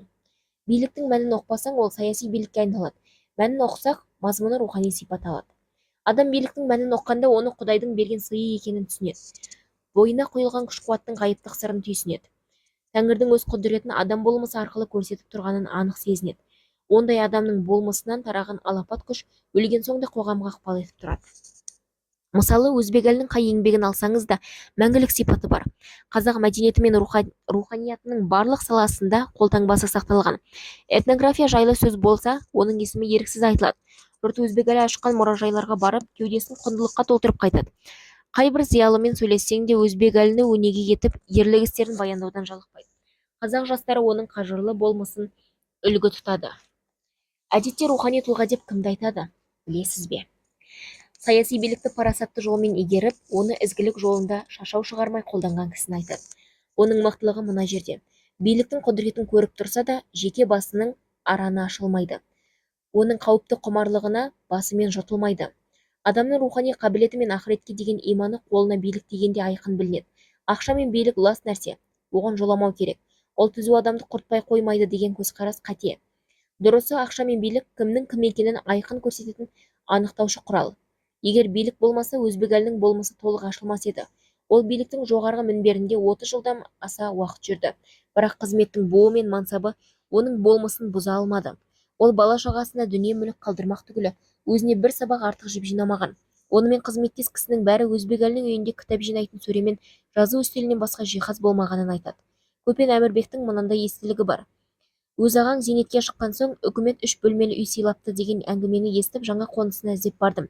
Динамо стадионының қарсы бетінде Интернациональный көшесі, 120 үй, 2-ші қабатқа көтеріліп, есік қақтым. Жеңешем ашты. Құтты болсын дедім. Өз ағаңның өңіне қарасам, енжар қалпы, ештеңеге қызығып тұрмаған сияқты. Сыртқы есіктің қоңырауы қағылды. Кім келгенін білмеймін. Қалихан жеңгем есік ашты да әлдене бір әйелмен әжік-күжік әңгімелесті. Сосын екеуі бір бөлмеге кіріп кетті. Сәлден соң әлгі әйелді шығарып салып әңгімесін жалғастырды. Еркін аға Өлбековтің үйіндегі жеңешем ғой деді. О кісілер көрші ғой, біздің үстімізде тұрады. Қарыз сұрап келіпті. Іштей таңырқадым. Ой Алла, кезінде Көкшетау, Торғай, Қызылорда облысын басқарған қайраткер қазақ Әуелбековтің әйелі қарыз сұрап жүрме? Бердіңіз бе? Бізде де ақша жоқ, қайдан болсын деді жеңешем. Қолына ұстата қоятын теңгем жоқ. Сандығымда жинап жүрген алтын жүзік, сырға білезіктерімді бердім. Сатып ақша қылыңыз, қарыз емес, қайтармаңыз дедім. Шіркін, қайраткер ағаларымыз қалай өмір сүрген? Бұл еліміз егемендік алған жылдардың басы болатын. Өзбекәлі де Бауыржан Момышұлы ұқсап, бала шағасына өз атағын, лауазымын пайдалануға мүмкіндік бермеген. Оларға адал еңбек етудің үлгісін ғана көрсеткен. Өзбекәлінің сырқаты асқынып, дертіне шипа іздегенде емделетін ақша таппай қиналып, жан-жақтан жәрдем сұрап хат жазған. Ондай хаттарды Құлабек Ергөбек, Қали Сәрсенбай жинаған естеліктерден оқи аласыз. Мысалы, сондай естеліктің бірінде Өзекең сырқат, зейнетақы 4000 теңге. Бірақ 4000 теңгеге Өзекеңнің дәрісіне жетпей қиналды. Сол кезде қаржы министрі Коршеваға: дорогая Наталья Артемовна, зейнетақым дәріме жетпейді, менің зейнетақымда қайта қарауға болмас па екен деп хат жазғаны айтылады. Қалихан апамыз да бір естелігінде: бірде Өзекең Шон тұзына барып емделіп қайтпақ болады. Сонда барса ауруынан айығып кететіндей көрінді. Бірақ Өзекеңді онда апаратын көлік жоқ, не жолға қаражат жоқ. Ақырында үлкен ұлым жұмысынан қаражатты да көлікті де сұрап алыпты, деп жазады. Осыған қарап, таяз ойлы пенделер атақты болғанын қайтейін, қолда билік бар кезінде дүние жинап алмапты, бала шағасына байлық қалдырмапты деп мүсіркеп жатады. Өзбекәлінің ғұмырына үңілсеңіз, өмірдің мәні деген күрделі ұғымды оп-оңай түсініп, көңілің жұбанатын сияқты. Осы екен ғой іздегенім деп күбірлейсің. Мәдениет үшін күрескен шын тұлғаның өмірі тұнып тұрған ғибрат. Пенденің өмірден мән таппай тағдырын қор қылатын ақымақтығы мәдени, рухани құндылығынан безінгенде басталады.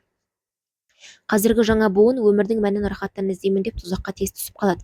Адам бұл өмірге бақытты болу үшін келген деген түсінік бәрінің түбіне жетті.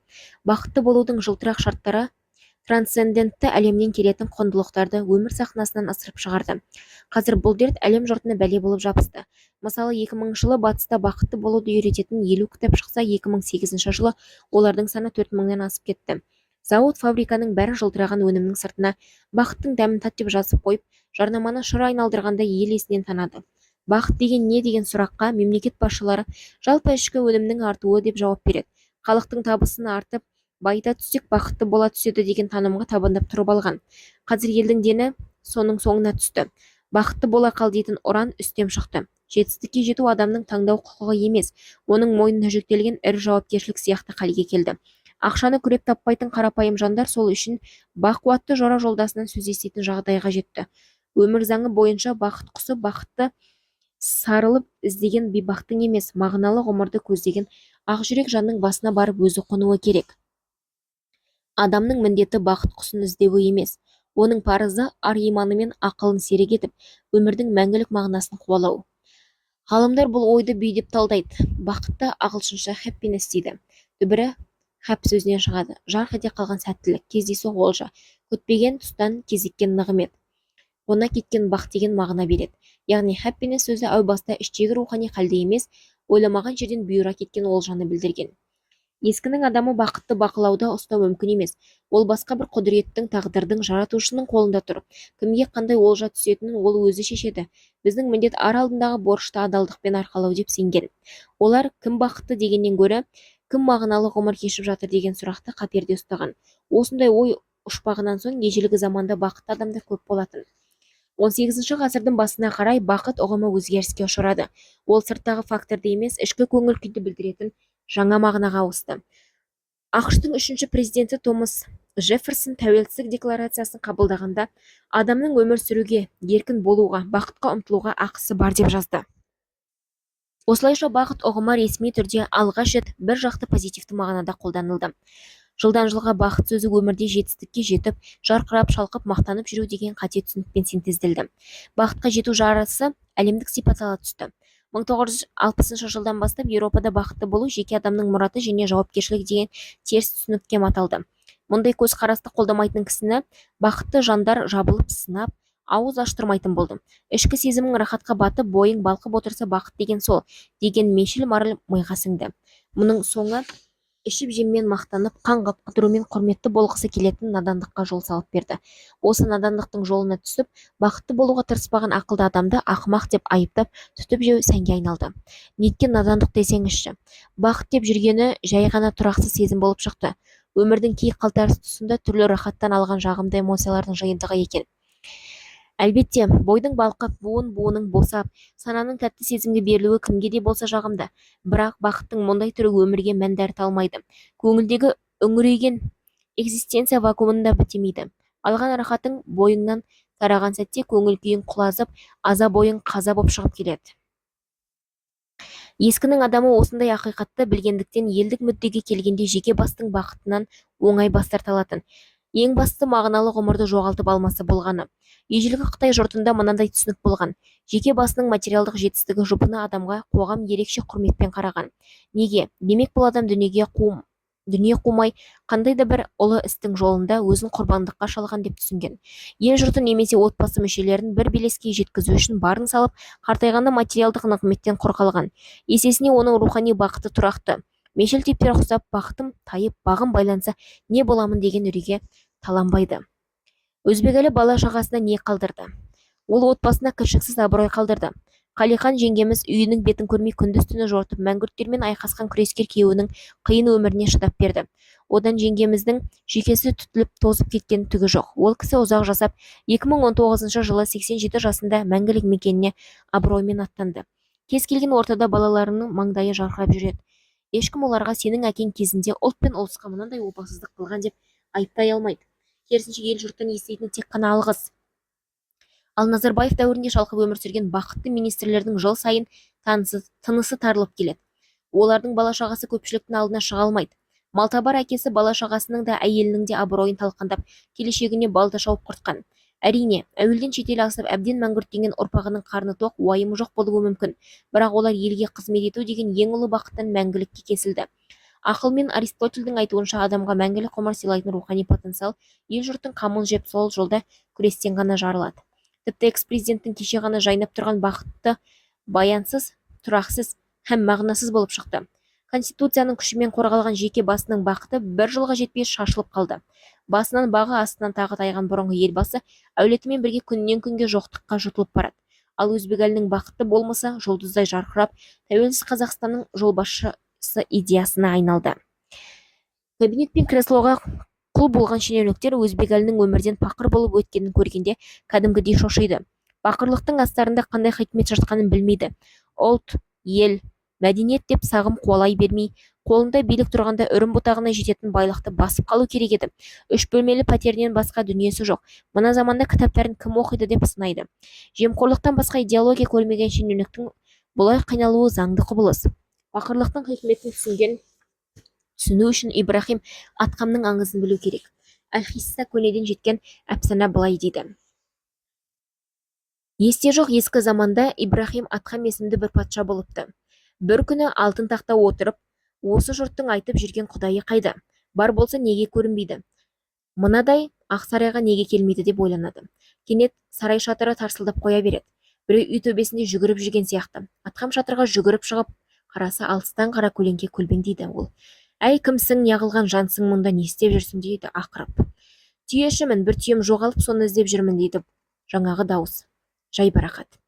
Ей, Есуас, сенің түйең менің сарайымның төбесінде жайылатын ба еді? Патшаның сарайынан түйе іздегенді қайдан көрдің дейді Атхам ашуланып.